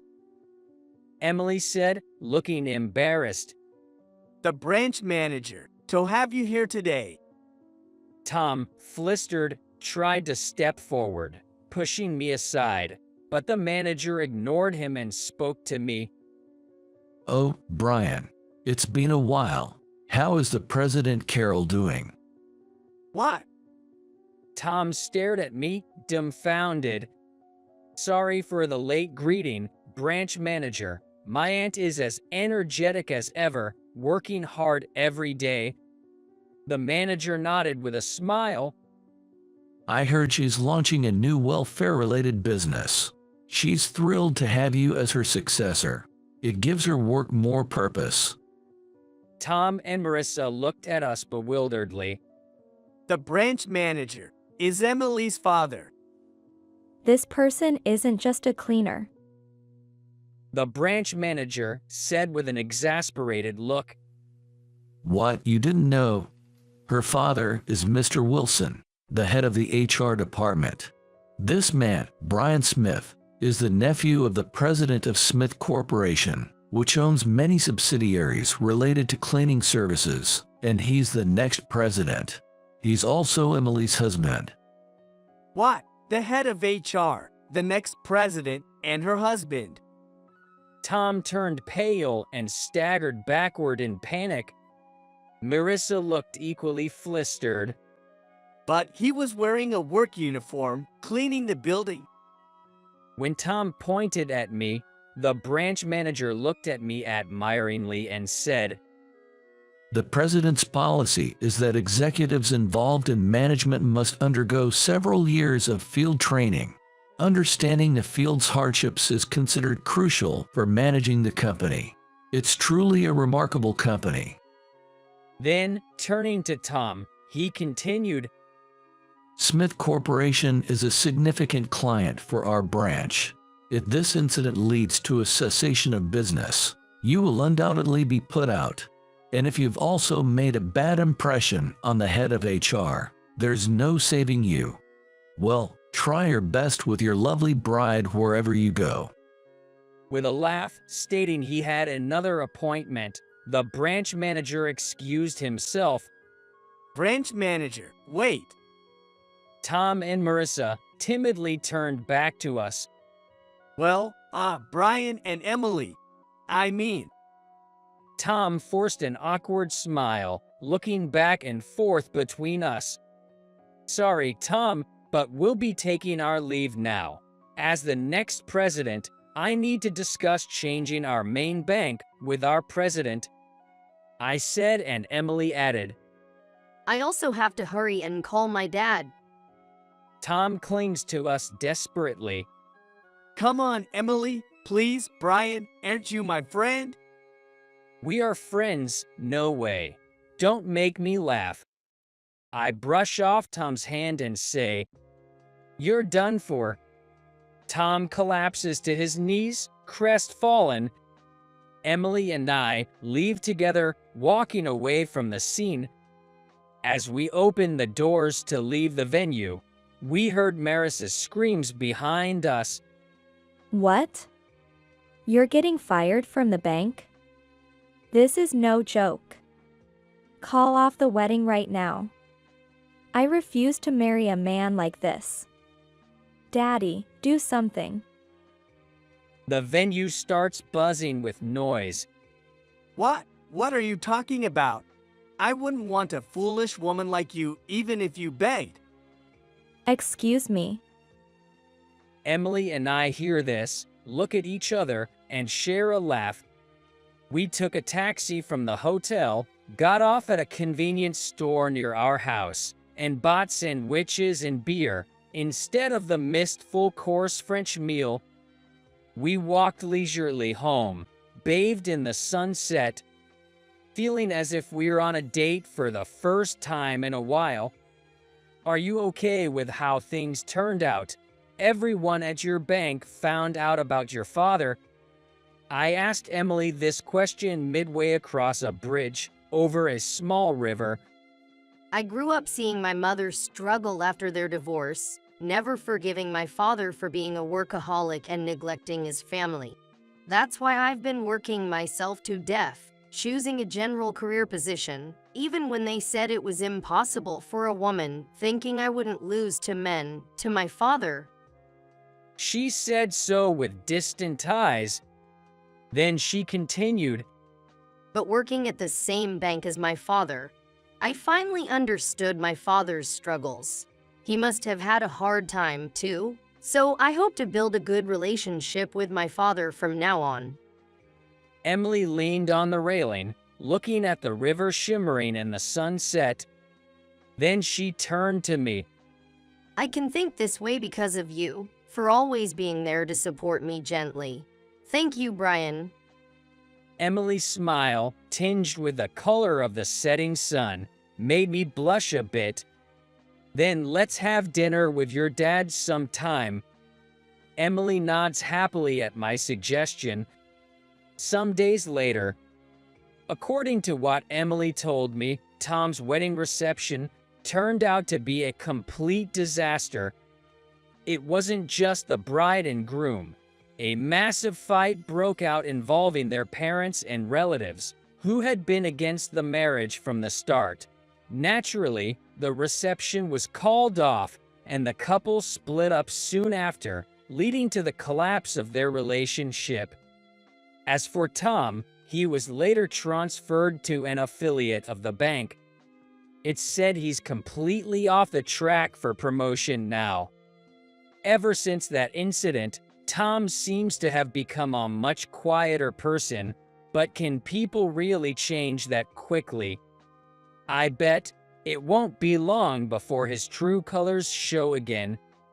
A few years later, Emily was transferred back to the headquarters, where she thrived in the HR department's career group, organizing external training and programs to support the advancement of female employees.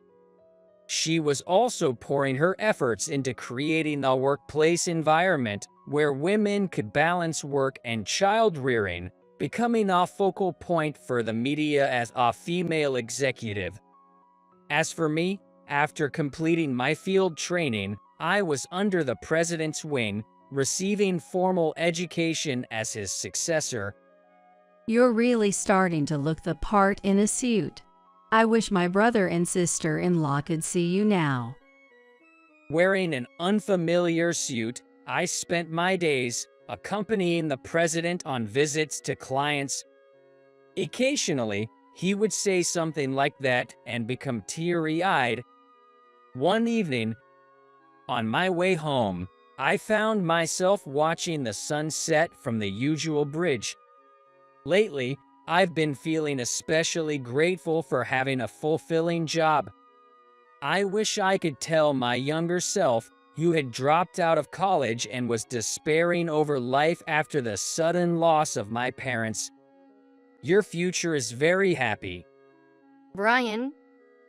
I heard someone call my name, and I turned around to see Emily, walking towards me with a smile, waving her hand. Welcome back. You're home early today, aren't you? Emily approached me with a slight blush and said, Today, I left work early and went to the doctor. What? Are you feeling all right? I asked in surprise. Emily didn't answer directly, but with a big smile, took an ultrasound picture out of her bag. She then covered half of her face with it and looked at me with teary eyes. I'm 3 months pregnant. Overwhelmed with joy, I instinctively hugged Emily. We're going to be parents. Emily said with tears in her voice. Oh, how I wish I could tell my past self. I am incredibly happy right now. Sure, I grew up without much money and lived a poor life, but now, Emily has become a valuable employee who supports our company. She's not at all the person Mr. Brown thinks she is. Could you please reconsider? Saying this, I made my request to the couple. Then, I heard a chuckling laugh from the couple sitting ahead. Surprised, I looked up to find them glaring down at us with disdain. Poor orphans should just go home. Why would he smirk in such a situation? Seeing the cold, scornful look in the couple's eyes, I realized I had been looked at with the same eyes in my teens. Those who look at me like this hardly ever take me seriously, no matter what I say. Remembering such past experiences, I began to regain my composure. Understood. Excuse us.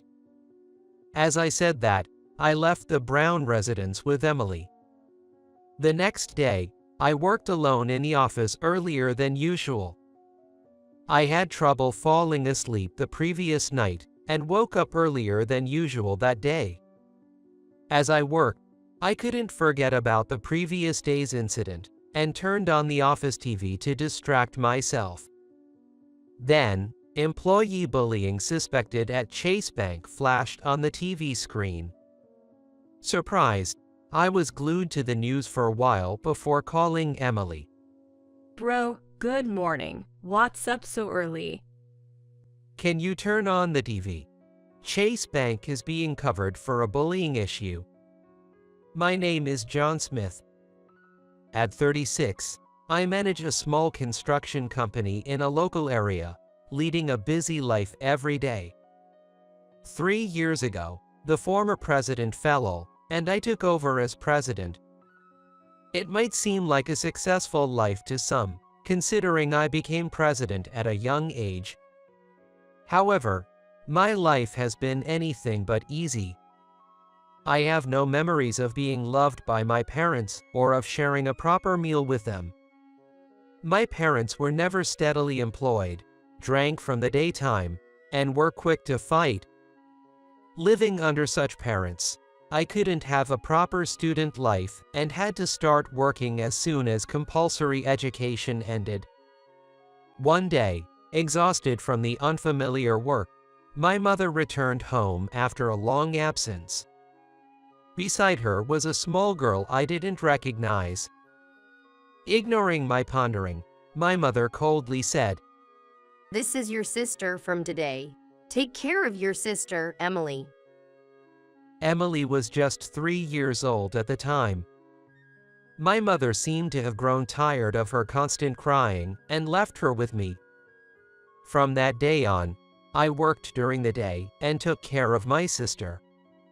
When we really couldn't afford it, I even took Emily to work with me. But a previous president and everyone at work were kind and took care of Emily. I loved this company, which I took over as president 3 years ago. bringing us to where we are today. Today, too, started early. I arrived at the office earlier than anyone, opened my laptop, and began reviewing construction site reports. After a while, I heard the office door open. Emily, you're early today. You too, bro. You're always working hard from early in the morning. Can I help with anything? Looking towards the door, Emily entered the office with sleepy eyes. Since taking over as president 3 years ago, Emily has been working as an accounting clerk in this company. No, I'm just checking reports. But are you getting enough rest lately? I'm as healthy as you see. Let me know if there's anything I can help with. Oh, and I have something I want to discuss with you. Do you have time today? Well, I have no meetings today, so I'm free during lunch break. Thanks. Then let's go to the diner nearby for lunch. After finishing our conversation, Emily disappeared into the break room. Emily and I sold our family home a few years ago and now live alone in an apartment near the company. We considered living together, but Emily wanted to be independent and started living alone. After finishing my conversation with Emily, I returned my focus to the reports. Soon, other employees arrived, and another day at the office began. And just like that, the hectic morning work came to an end, and before I knew it, it was lunch break. Emily and I headed to the diner we had promised to meet at. As we entered and took our seats, I immediately addressed her. Emily, why the sudden talk? What's going on?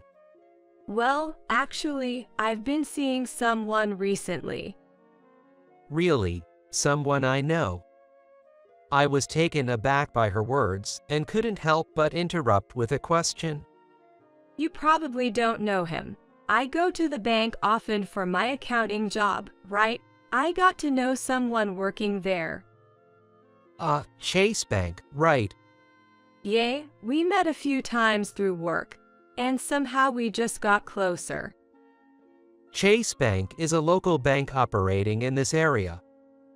It's a familiar institution for us since we use it for employee salaries and deposits. And the person I'm seeing is Mr. Brown's son. I was surprised by her revelation.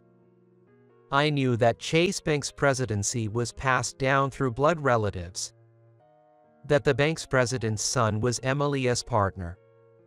His son, you say? I'm honestly shocked.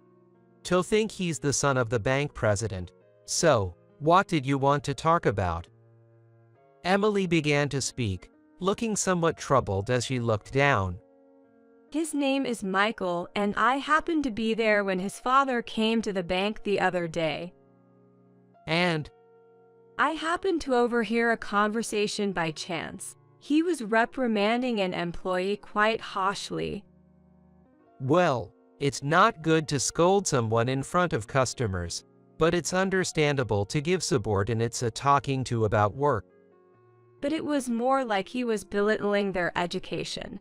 I heard Mr. Brown saying, "Don't talk back to me when you're not even from a well-known university." That's awful. I've gotten angry at my employees or partners for making mistakes or being rude. But it's always about their actions, not their education. Judging someone based on their education is not acceptable. Michael was there too, and he said, "My father has always valued education and career history. I want to continue seeing him, but I'm a bit scared of dealing with his father." Emily confessed with a sad look. Emily and I don't boast of impressive educational backgrounds. But we've never felt inferior because of it. Emily, through self-study, has become competent in accounting, proving that a person's worth can't be measured by education alone. Emily, you have no reason to feel inferior about your life. If you ever have to deal with President Brown, I'm sure he'll come to understand and appreciate your character. Thanks, I hope so. She replied, and we left the diner. Emily continued her relationship with Michael, occasionally updating me about their situation. 2 months after our discussion, Emily arranged for me to meet Michael, her boyfriend, in person. After work, I headed to the restaurant where they were waiting. She had never introduced me to her boyfriends before, so this meeting signified her serious intentions with Michael. Feeling a bit nervous, I entered the restaurant. After telling the staff our reservation name, I was guided to our table. Hey, brother, thanks for making time today. Let me introduce you again. This is Michael Brown, my boyfriend. She said that a bit shyly. Pleasure to meet you, John. I've always heard about you from Emily. Thank you for coming today. Michael greeted me with a kind expression as he sat next to her. Nice to meet you. I've heard a lot about you from Emily as well. Thank you for setting up this meeting. Michael, dressed in a neatly tailored suit, looked very presentable. But his smile revealed a youthful friendliness. As we exchanged greetings, the conversation flowed smoothly. Over the course of the meal, we talked about how they met, Michael's job, and before we knew it, an hour had passed. The conversation naturally shifted to my company. John, it's amazing. Being so young and already a company president is really impressive. I respect that. That's not true. And Michael, you're going to take over your dad's position as president in the future, right? That's the plan, but I still lack the knowledge and experience, so it's going to take some time. Michael said that, continuing with a somewhat troubled expression.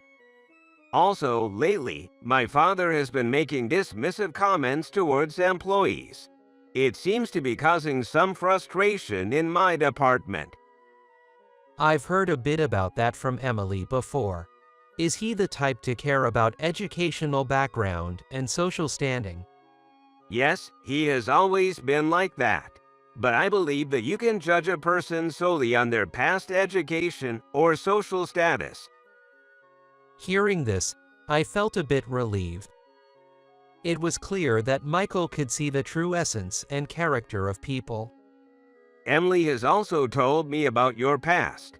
I was indeed surprised at first, but that alone would not make me dislike Emily. I want to continue being with her. I'm glad to hear you say that. Our conversation went on, and it was clear that they were in a relationship with a serious view of the future. Michael would surely make her happy. However, from what I've heard from Michael, his father seems to be quite concerned about appearances. While I support their future together, I doubt he would be pleased to hear about our past. Hearing their happy news brought relief, yet thinking about the future, I couldn't help feeling a bit anxious. With these mixed feelings, we finished our meal and headed home. A year has passed since meeting Michael, and a new fiscal year has begun. In October, our company expanded, adding 20 new employees. And we've taken on contracts for major construction projects exceeding $200 million. The company's performance and reputation have started to grow, allowing us to undertake various constructions. My workload has increased, leading to busier days. Emily and Michael continued their relationship, and over the past year, I've had several opportunities to dine with them. Today, after meetings with clients and site inspections, I returned to the office around 7 p.m., not expecting anyone to still be there. As I opened the office door, I was greeted with, Welcome back, brother. You were checking sites today, right? Good job. Emily, you're still here. You should head home and rest soon.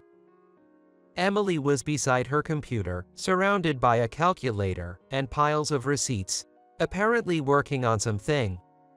Actually, I have something to report to you. What's up? Well, last night, Michael and I went out for dinner, and he proposed to me on the way home. Hearing this, I nearly spit out my tea in surprise. Really? That's great, Emily. Thanks, brother. So, we talked about our future after he proposed, and we're thinking of visiting Michael's parents soon to greet them. Would you come with us? Of course, that's fine. But have you talked to his parents before? As I asked, she looked a bit gloomy. That's the thing, I haven't met them in person yet. I wonder if they'll approve. It'll be okay. If you express your feelings clearly, I'm sure his parents will understand. Thanks, as always. I feel like you're always saving me. Well, I am your brother, after all. It's only natural. Then, as a way of thanking you, I'll work even harder to support your company from now on. With that, our conversation ended. A month has passed since then, and the day we were to greet Emily's future in-laws came. I was nervous from the morning, fidgeting as I got ready. Then, the doorbell rang. It was Emily coming to pick me up. Morning, brother. Are you ready? Yeah, all set. Let's go. Then, we drove to Michael's family home, the Brown residence. The Brown residence boasts the largest property in this neighborhood, a true mansion by any standard. Emily rang the doorbell with a nervous expression. Michael's father emerged from inside and led us to the living room. Michael was already waiting, which eased our tension slightly upon seeing a familiar face. Thank you for coming today. My father will join us shortly. Please, have a seat. At his invitation, we sat down on a large sofa. Emily seemed even more nervous sitting next to me. A few minutes later, the living room doors opened, and Michael's parents came in together. Emily and I greeted them, handing over a gift bag as a token of our visit. I appreciate you coming all this way. Michael has told me about you. You must be Emily, and standing beside you must be your brother, John. His father greeted us warmly. Contrary to our expectations of a cold reception. Yes, it's nice to meet you. I'm Emily and I'm dating Michael. Thank you for taking the time to meet with us today. Emily responded, seemingly sharing my surprise at their kindness. Following our greetings, Emily and Michael formally asked for their blessing to marry, which they gladly gave. Have you already greeted both your parents? We'd like to hold a formal engagement ceremony before the registration, depending on the timing. How is that coming along? Michael's father inquired, causing Emily and I to exchange looks.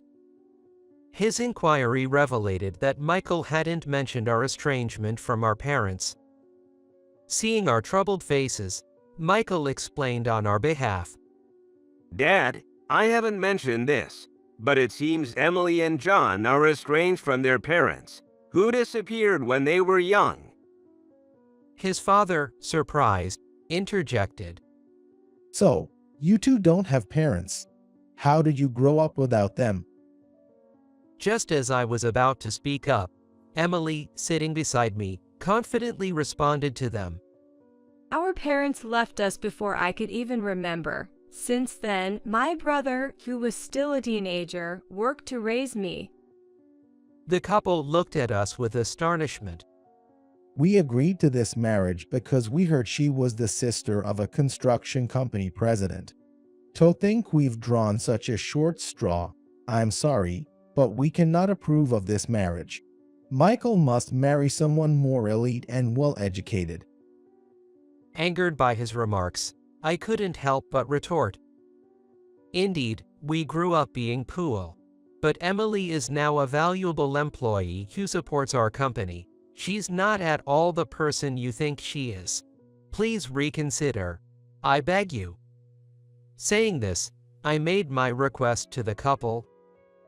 However, from the couple seated in front of us, a chuckle was heard. Surprised, I looked up to find them glaring down at us. Poor orphans should just go home. Why would he smirk in such a situation?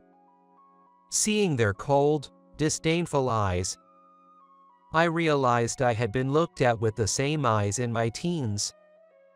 Those who look at me this way rarely take me seriously. Remembering past experiences, I began to regain my composure. Understood. We'll take our leave. I said that as I took Emily and left the Brown residence. Emily followed silently behind me. Then, I drove her home. Unable to properly respond to her soft thank you and I'm sorry due to my anger. The next day, I was at the office early. Unable to sleep well and waking up earlier than usual. While working, I couldn't shake off the incident and turned on the TV for a distraction.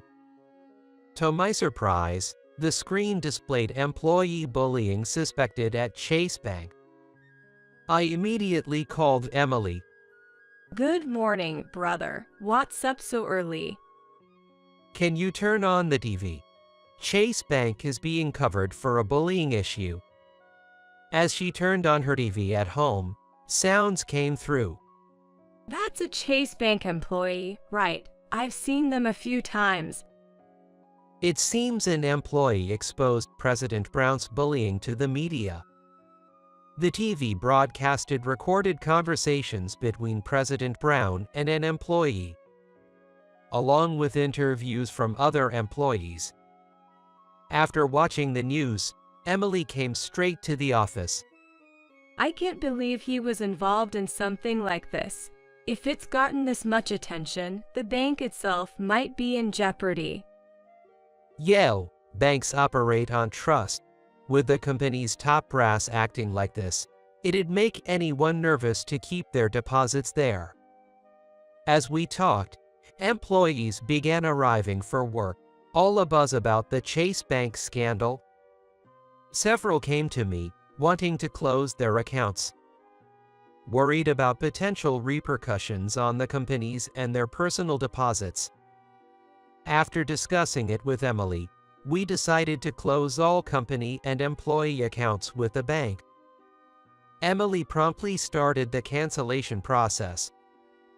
After closing our accounts and working on opening new ones, a call came into the office. Boss, a man claiming to be President Brown is calling for you. Okay, I'll take it. I responded, and Brown's yelling voice came through immediately. Is it true you've canceled all your accounts at once? Yes. After seeing the news about the bullying issues, we thought it best to cancel given the uncertain future of the bank. That bullying scandal is just some stupid employees stirring up trouble. It'll blow over soon. But canceling 5,500 accounts at once could endanger our bank's existence. Closing an account is ultimately a personal choice. Our employees expressed a desire to close their accounts, and after discussion, we proceeded with the cancellations. I replied calmly, despite his furious tone. However, he seemed even more upset by my words, raising his voice further. Are you kidding me? Is this some kind of revenge for yesterday? Is that it? We didn't cancel our accounts as revenge for yesterday. Although I was truly angered by your words towards Emily, that has nothing to do with the account cancellation. Losing so many accounts now puts our company in trouble. Can't you reconsider? I'll make it worth your while. When I firmly declined, he softened his tone, almost pleading. He even mentioned something unbelievable. It sounded almost like a bribe. President Brown, born into wealth as the son of a bank president, seemed to believe everything could be solved with money. No, thank you. We decline. Perhaps instead, you should address the bullying issues you've caused in the past. Huh? That's just weak people complaining. A little money to the press, and it's all settled. That's why I need more money now. I was utterly dismayed by his corrupt mindset. The world isn't as simple as you think. Is there anything else? If not, I'll be hanging up. After ending the call, the scandal continued to unfold, with media coverage intensifying daily. I was busy with setting up a new bank account and ensuring payroll went smoothly. Emily has also been busy updating accounting books due to overtime. We were swamped with work, often staying late to finish. Then, one late evening, the office intercom rang. Who could that be at this hour? Emily wondered. She opened the door only to find a disheveled President Brown standing there. President Brown, what brings you here? Despite her greeting, he walked straight to me. John, I'd like you to cancel the account closure. I've brought a reward today. Wouldn't this convince you? He said that as he presented a thick envelope presumably filled with cash. I had clearly refused during our previous call. But he, it seems, could not accept that, insisting on a deal so selfishly. President Brown, as I've said before, we're not reconsidering. We're busy setting up new accounts, so please, if there's nothing else, we ask you to leave. Even with this much money on the table, you won't reconsider. Then, I'll approve the marriage. How about that? The engagement is completely unrelated. If Emily and Michael truly want to marry, they don't need your permission to do so. Why won't you agree even though I'm pleading like this? Frustrated, he bit his lip, glaring at me. It seems you've often solved problems with money, but not everything can be resolved that way, nor can a person's true nature be measured by their education, job history, or social status. What you need to see is the essence of people. What are you talking about? Education and status are everything. With them, you can make money and grow into an excellent individual. I sighed, unable to agree. As I've mentioned before, Emily and I grew up without parents. As a teenager, I struggled daily to provide us with enough to eat. We had no money at all. I didn't have an impressive education or work experience, but the previous president kindly hired me. Thanks to that opportunity, I've managed to grow the company significantly over the past few years. You can't judge a person's essence by their money, education, or status alone. Then, while looking down, he muttered weakly, Was I wrong? Then, he picked up the envelope filled with cash and left the office. A few days later, Brown held a press conference apologizing to the media and the public, confessing that the bullying issues were indeed his fault, and vowing to work on improving and regaining the public's trust for the company. It will surely take a long time to resolve all the issues, but I hope he doesn't give up and continues to address each one. Chase Bank is a precious company that the previous president worked hard to protect. I hope they make efforts to recover, keeping the previous president's spirit in mind. Today, Emily and I stayed late at the office again. I turned on the TV during a break and saw a report about the recent apology press conference. By the way, what happened with Michael after that? He contacted me right after we visited for the marriage proposal, apologizing on behalf of his parents' behavior and words. And what did you reply? I haven't replied yet. I was too overwhelmed that day, and then the news broke the next day. I've been so busy I completely missed a chance to reply. Michael is probably still waiting for your message. He's the one you decided to marry, after all. After a moment, Emily said, You're right. I'll contact him. It seems like the company issues are heading towards a resolution, too. 3 months later, I was at a wedding venue. It was Emily and Michael's wedding. Waiting in the family room, I felt anxious for the couple. Then, Emily, in a beautiful dress, and Michael, in a sparkling tuxedo, approached me. Congratulations to both of you. I wish you a lifetime of happiness. Then, they shared a tender smile with each other, looking my way. In a restaurant with a nice open terrace in Greenpoint. As I smoothly parked my pickup truck in front of it, I could hear my daughter, Emily's voice, who had arrived earlier. That's my dad's car. He uses it for work. Then, cutting her off, a man's raspy voice echoed. Coming here in that kind of vehicle is so inappropriate. Is your father a high school graduate working in a factory? Emily looked perplexed at his words. The owner of the raspy voice seemed to have had a few drinks already, grinning with a flushed face. It had been a while since I encountered someone who thought making such tasteless jokes was funny. After affixing a parking ticket to my pickup, I walked up to the man. I unbuttoned my freshly tailored jacket from the day before yesterday and presented my business card right under his red nose with utmost calm and friendliness. Here, I'm the president of a factory with an annual revenue of $50 million. Jack appeared taken aback. He was frantically searching the company name on my business card on his smartphone. No wonder. In Jack's worldview, someone who rides in a pickup couldn't possibly have a higher status than himself.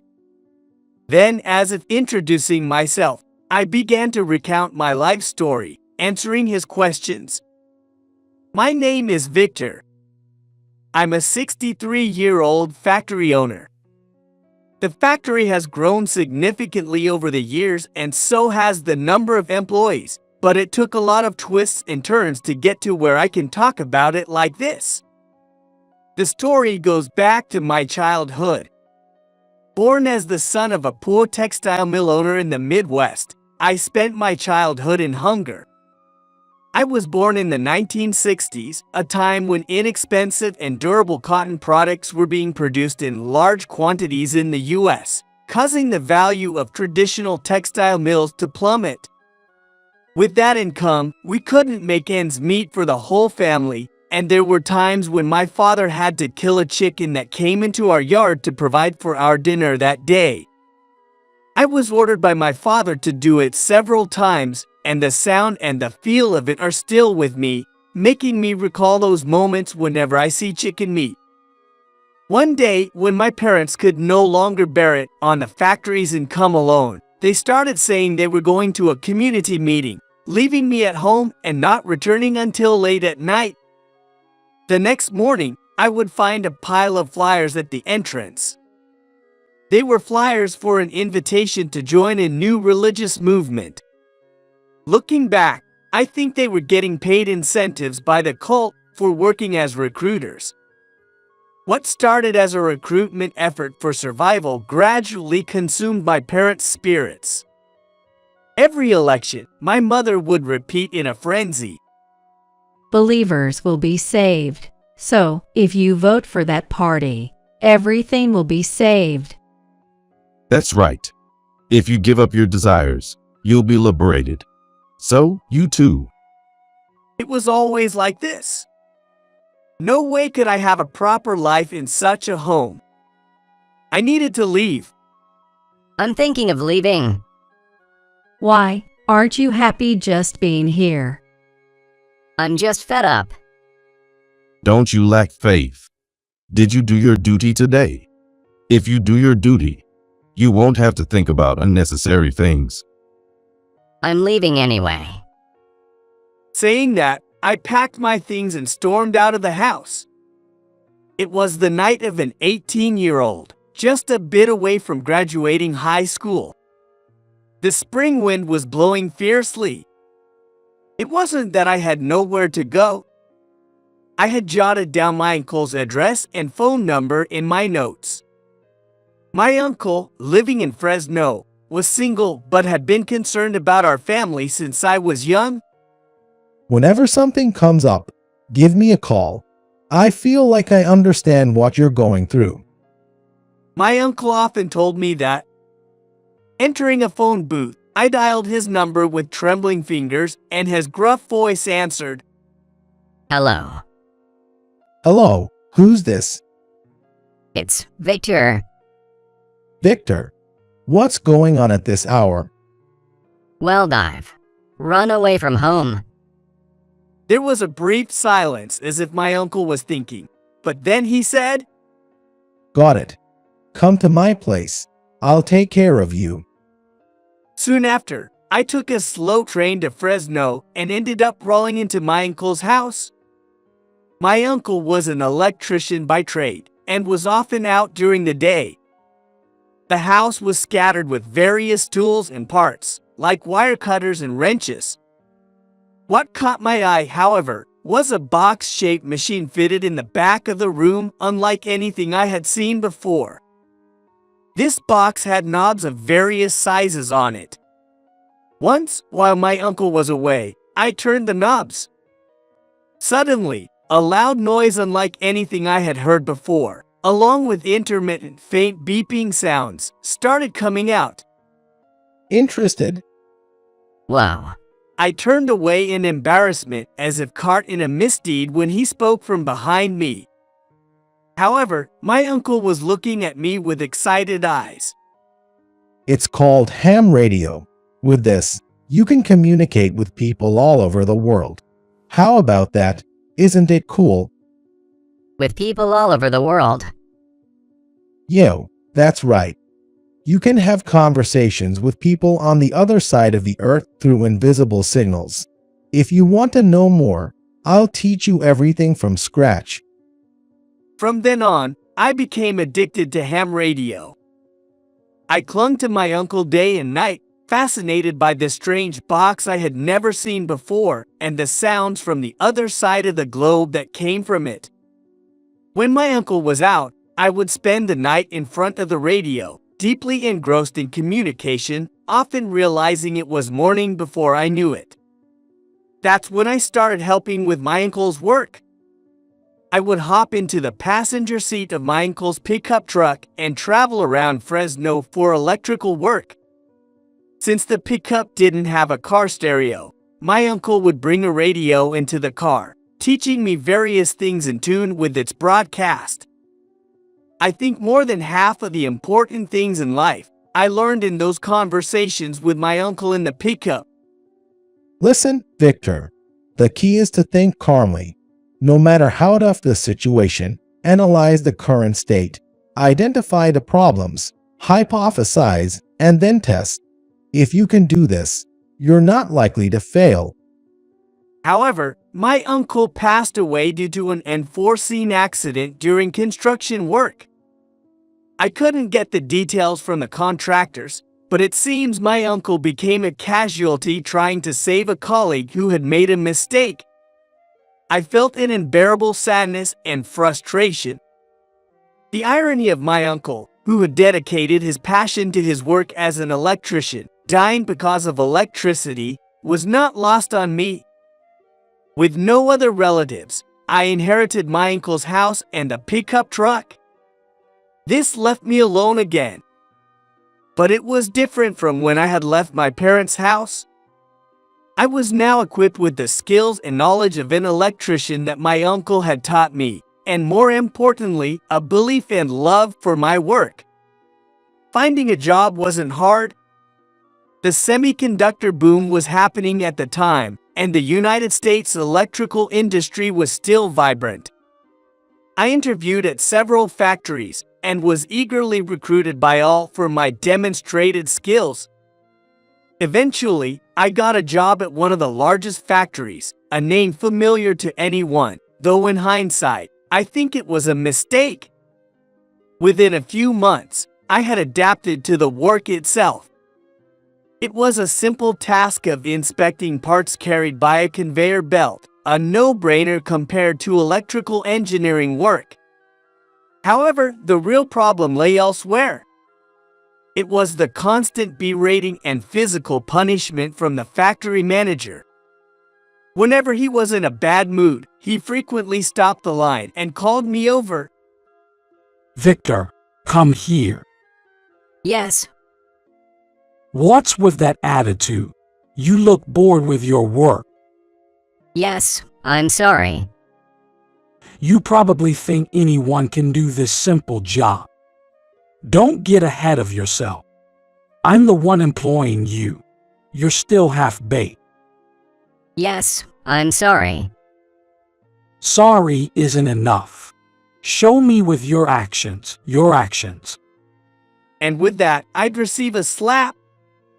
On a good day, it would be 2, back and forth. This had become the routine. Yet, I was able to keep going because the pay was good. There was another reason I managed to continue working.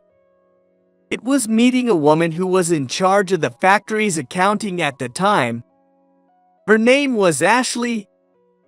Right after receiving a beating from the factory manager, Ashley would discreetly show concern for me and quietly offer me ointment where no one else could see. I always see what's happening. It must be hard. No, I'm used to it. Besides, the pay is good. I just think of it as including a bonus for the beatings. That's too harsh. Please don't overdo it. There was also a time when, after being slapped by the factory manager and bleeding from the mouth, Ashley gave me a handkerchief. Tucked inside the handkerchief was a note with her contact information, saying, "If there's anything I can do, please contact me anytime." Meeting Ashley certainly saved me in many ways. There's no doubt that she eased the feelings of gloom that had settled over me after my uncle's death. However, a decisive moment eventually arrived. Hey, who did this? One day, the factory manager stopped the line and yelled loudly enough for all the employees to hear. He is holding a significantly bent part in his hand. If someone doesn't come forward now, I'll knock everyone down. I knew who had checked that part. It was a new coworker next to me who, upon stealing a glance, was biting his lip, trembling. If I remained silent, everyone here would undoubtedly end up getting slapped. Thinking this, I instinctively raised my hand. It was me. What? I'm sorry. I overlooked it. Do you realize what you've done? Yes. I deeply apologize. The factory manager stood in front of me and slapped me across the face. Not satisfied with just that, he turned and delivered a knee strike to my midsection. I couldn't breathe, and as I squeezed my eyes shut, tears naturally started to flow. Oh, you're crying. Even now, you're trying to be the tragic hero. Though with that face, you're too ugly for it. With a look of triumph, the factory manager kicked me in the stomach with the tip of his shoe and walked away. That night, as I was cleaning up alone, Ashley stayed until the end. Good work. Good work. The factory manager is terrible, isn't he? He doesn't have to say things like that. It's okay. It would have taken more time if things continued that way. And we were already behind schedule. Actually, that wasn't your fault, was it, Victor? I fell silent. I saw Ken, who works next to you on the line, inspecting parts while staggering. Someone had to take responsibility. But you didn't have to take it upon yourself, Victor. It's okay. I won't be here much longer. What? Perhaps I was being reckless. But thinking about quitting was the truth. I'm thinking of leaving this company. There are more interesting things to do. I want to do what I love. Ashley was a woman who chose her words carefully. That sounds really good. I want you to do what you love. I believe in you, and you should too. But I'll miss you if you're gone. Saying that, Ashley looked down. If you'd like, why don't you quit with me? And we can start a new factory together. Her cheeks blushed. Even in the dimly lit factory, I could tell. If we could do that, I'd be so happy. And so, I decided to resign from the company with Ashley and start a new factory. In 1989, the year the Berlin Wall fell, Ashley and I got married. As an aside, the year after I left, an assault case occurred at the factory, and that factory manager was apparently arrested. It might have been a matter of time. Ashley and I launched a factory manufacturing semiconductor parts in 1990. I took on roles in sales and as a technician. Ashley handled all the accounting. However, initially, the business didn't go well. We barely made ends meet, primarily through electrical work I took on personally, rather than orders for parts. It wasn't surprising. The semiconductor industry was showing a declining trend. Considering the cost of assembly, it was impossible for a new small company to afford equipment for producing cutting-edge parts, so we specialized in technical expertise rather than production capacity, taking on manufacturing of parts. I never thought the skills I acquired in electrical work would come in handy in such a place. Whether it was because of that strategy or just luck, companies started to place orders, hearing that there are skilled craftsmen in that factory. It might have been the most fulfilling time of my life. Waking up early, going to the factory, and silently holding the soldering iron by myself. Or facing the machines that polish parts. Returning late at night, barely eating before falling asleep with Ashley. On rare days off, I glued myself to the amateur radio I inherited from my uncle. I think Ashley was incredibly accepting of such a husband. In the endlessly rotating days like a conveyor belt, Ashley and I had a daughter. It's a girl. Hey, what do you think we should name her? How about Emily after Ashley? Is it okay to name her after me? Yeah, I prefer that. Gus, we named our newborn daughter Emily. Emily was born healthy. But it was around this time, perhaps, Ashley's body began to harbor illness. Unfortunately, your wife's condition has reached stage 3. At this stage, surgery would likely be ineffective. Ashley had suddenly complained of severe abdominal pain while at work and was urgently hospitalized nearby. I rushed to the hospital upon hearing the news. I remember how the doctor's voice sounded unnervingly impersonal. The doctor informed me that Ashley had terminal pancreatic cancer. Can Ashley live? I can't say for certain. A 5-year survival rate for stage 3 pancreatic cancer patients is about 6 to 7%. Why does it have to be Ashley? The doctor didn't answer my question. Instead, he started writing something on the chart and began preparing for the next patient. I'm sorry for causing such a fuss. When went for a visit with little Emily, Ashley was lying in the hospital bed, shrinking in size, but still managing a smile. Wearing the hospital gown made the petite Ashley look even smaller. Don't apologize. You've done nothing wrong. But I still have today's accounting work for the factory left to do. Don't worry about it. It's okay. When a loved one falls ill, you realize the preciousness of everyday life. Ashley's illness made me realize how happy I had been. But why, of all people, did it have to be Ashley? Emily, make sure to support your dad, okay? Yes. Even young Emily seemed to understand the situation and smiled without any worries. And you believe in yourself. I believe what you're trying to do is right. Stop it. Don't be so formal. No, I want to say it while I can. Ashley was serious. The battle with her illness didn't last long. Perhaps that's what Ashley wanted. But now, there's no way to know for sure. Ashley's last expression was very peaceful. Ashley's glasses were placed inside her coffin, and I felt like I had lost everything. Had everything I'd done up to now been a mistake? I couldn't save Ashley. I had made her suffer. Maybe she wasn't happy. For a while, I couldn't focus on anything, not the machines I loved to tinker with, nor the amateur radio.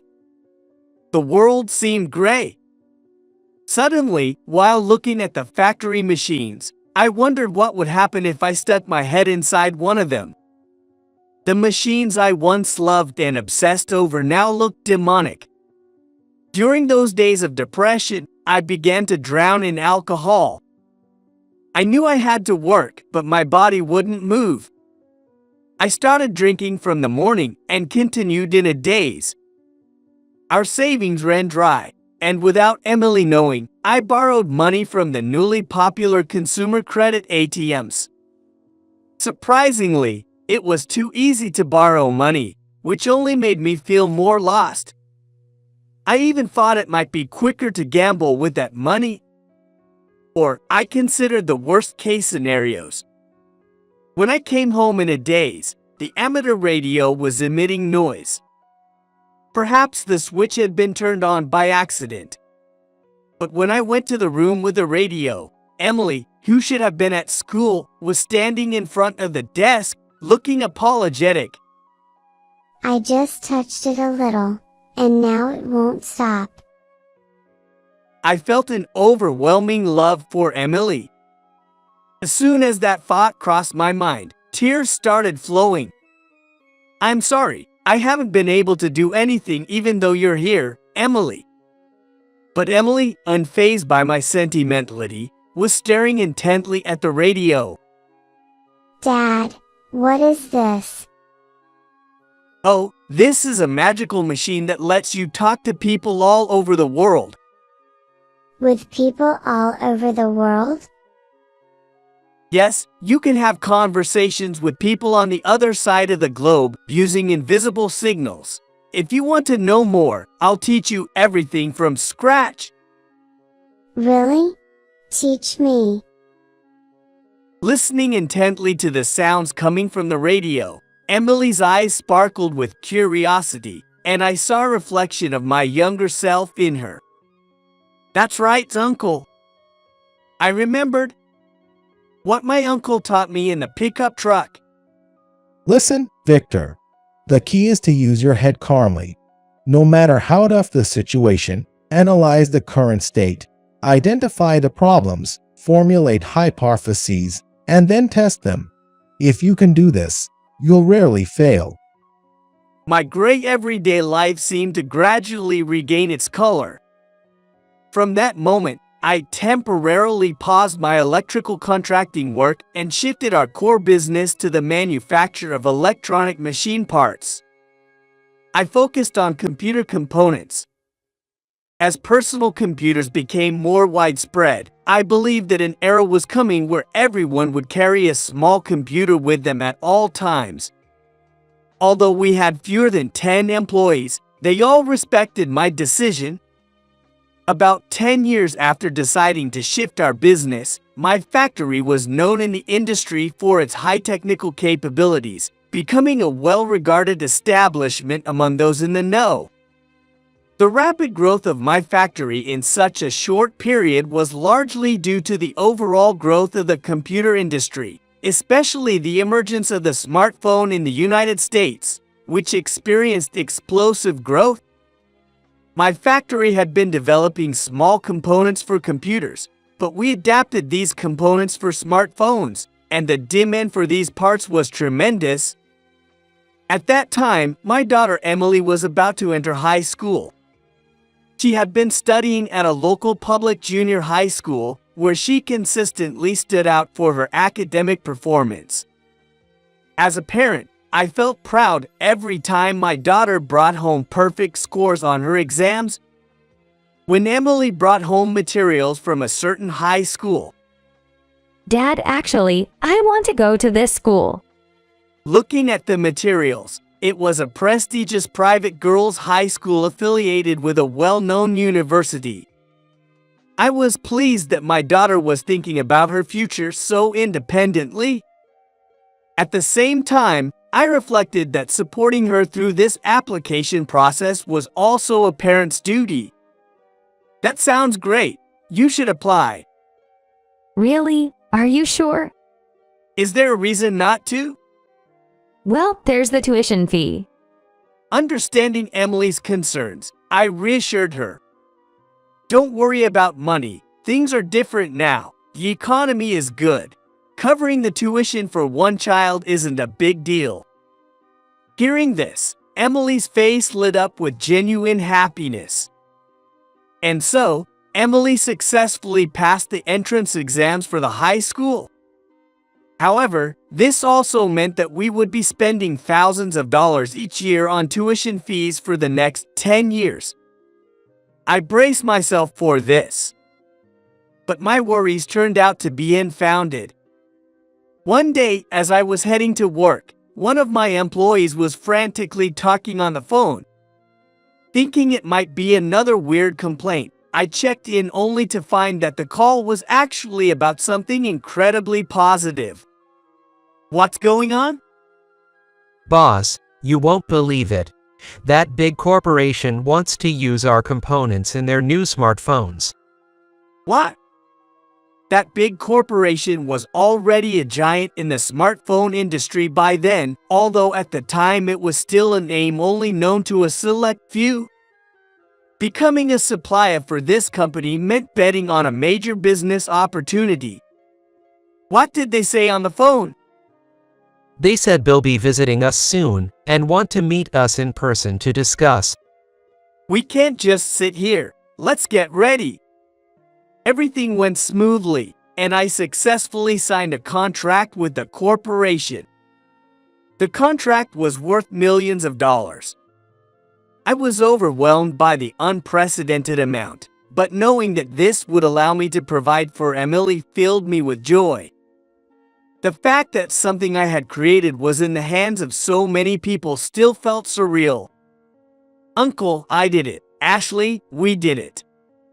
I reported our success and the hardships we overcame in front of their graves. I couldn't help but feel that both of them were smiling back at me. When the company's operations were well on track and Emily had become a college student, she came to me for advice, saying she was seeing someone. Hearing that her partner was the heir to a well-known bank, I thought I needed to dress appropriately for the occasion. So I arrived today in my uncle's keepsake light truck. To me, this truck is more valuable than any luxury car, which is why I was a bit upset. I apologize. After finishing my story, Jack, who was to become my son-in-law's father, was wide-eyed in disbelief. It seemed he was desperate to maintain his own pride. Such fairy tales don't exist in reality. If you think it's a lie, please feel free to check. It's all on our company's website. As I said that, Jack began to fiddle with his smartphone. And it didn't take long for him to realize the truth. He visibly deflated, losing all his earlier bluster. Though he acted like a mega bank president, I knew he was actually just a branch manager. He had probably tried to assert his status, acting more important than usual. To drive the point home, I added, "The smartphone you're holding, made by that famous company, likely contains our parts. Thank you for always using them. After hearing that, Jack never spoke another word. Perhaps I had spoken too much.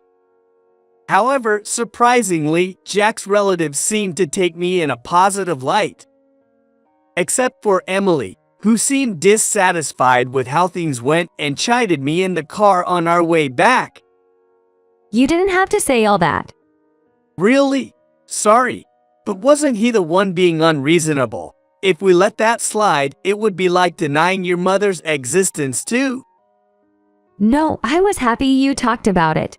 But you didn't have to mention all those stories from when I was little in front of everyone.